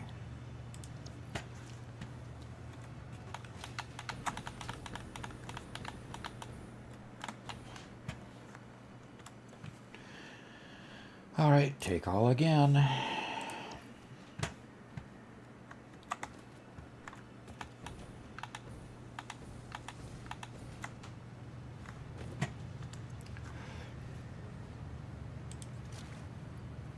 Oh.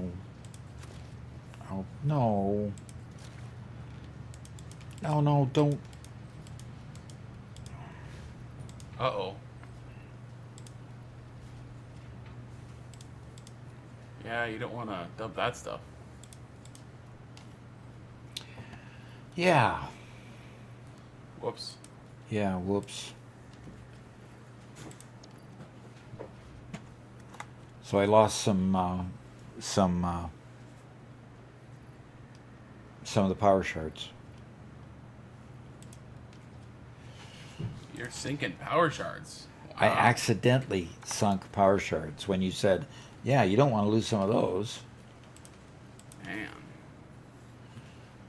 Gotta be rich to throwing around stuff like that. Gotta be rich, huh?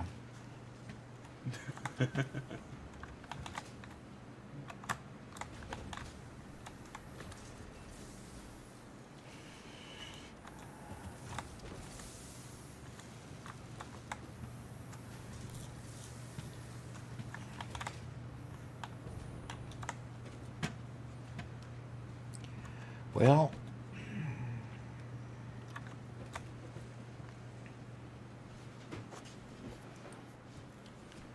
okay, something is stuck. It won't take the power shards. Ha ha ha. Oh, I can take back the power shards.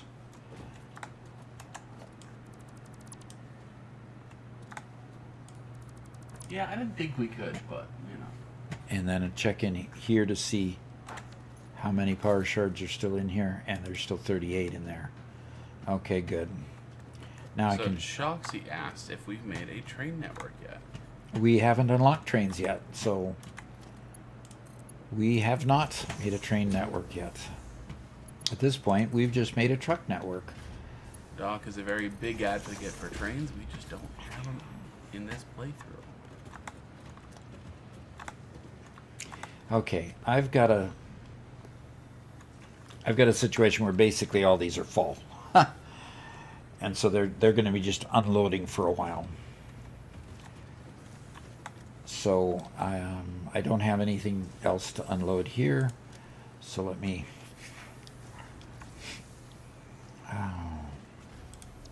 just throw those away.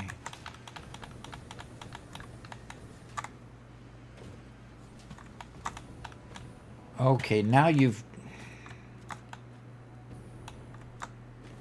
Yeah?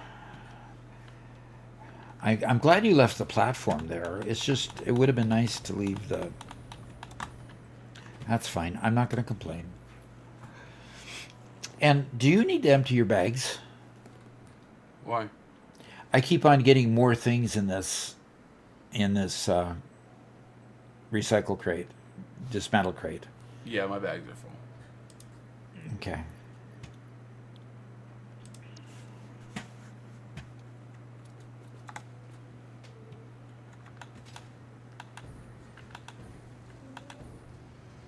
And we have a comment by Kim Goon-yong, but unfortunately it's in a script that I don't know.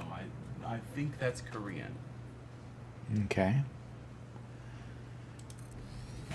If you're not even sure what kind of language it's in, that would be challenging to read it. So, Ruben asks, so Doc, have you accepted the fate of Robert's state of just being childish?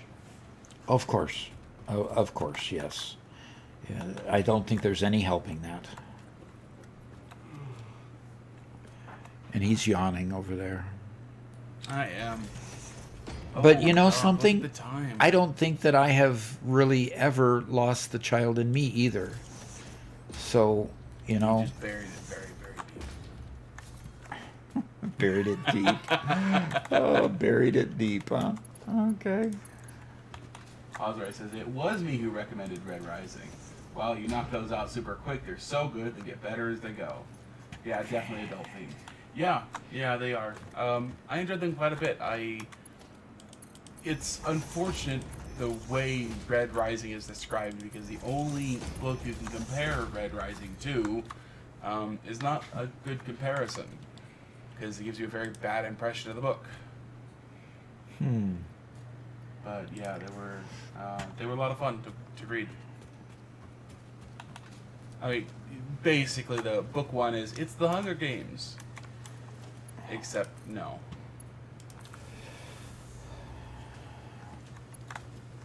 Well, obviously, did you get it on Kindle or did you No. get it on paper? I have paper copies. Yep. Apparently the series continues for another 3 books or so, which eventually I'd like to get to, but I've got a couple of other books I want to hit first. Okay. And yeah, when I pick up a book to read, I pretty much I read most any book I pick up in a day or two. Usually to the detriment to my sleep schedule. All right. Well, the time is far spent. And Mama Doc is going to expect me at my ending time to go out and get some good work done.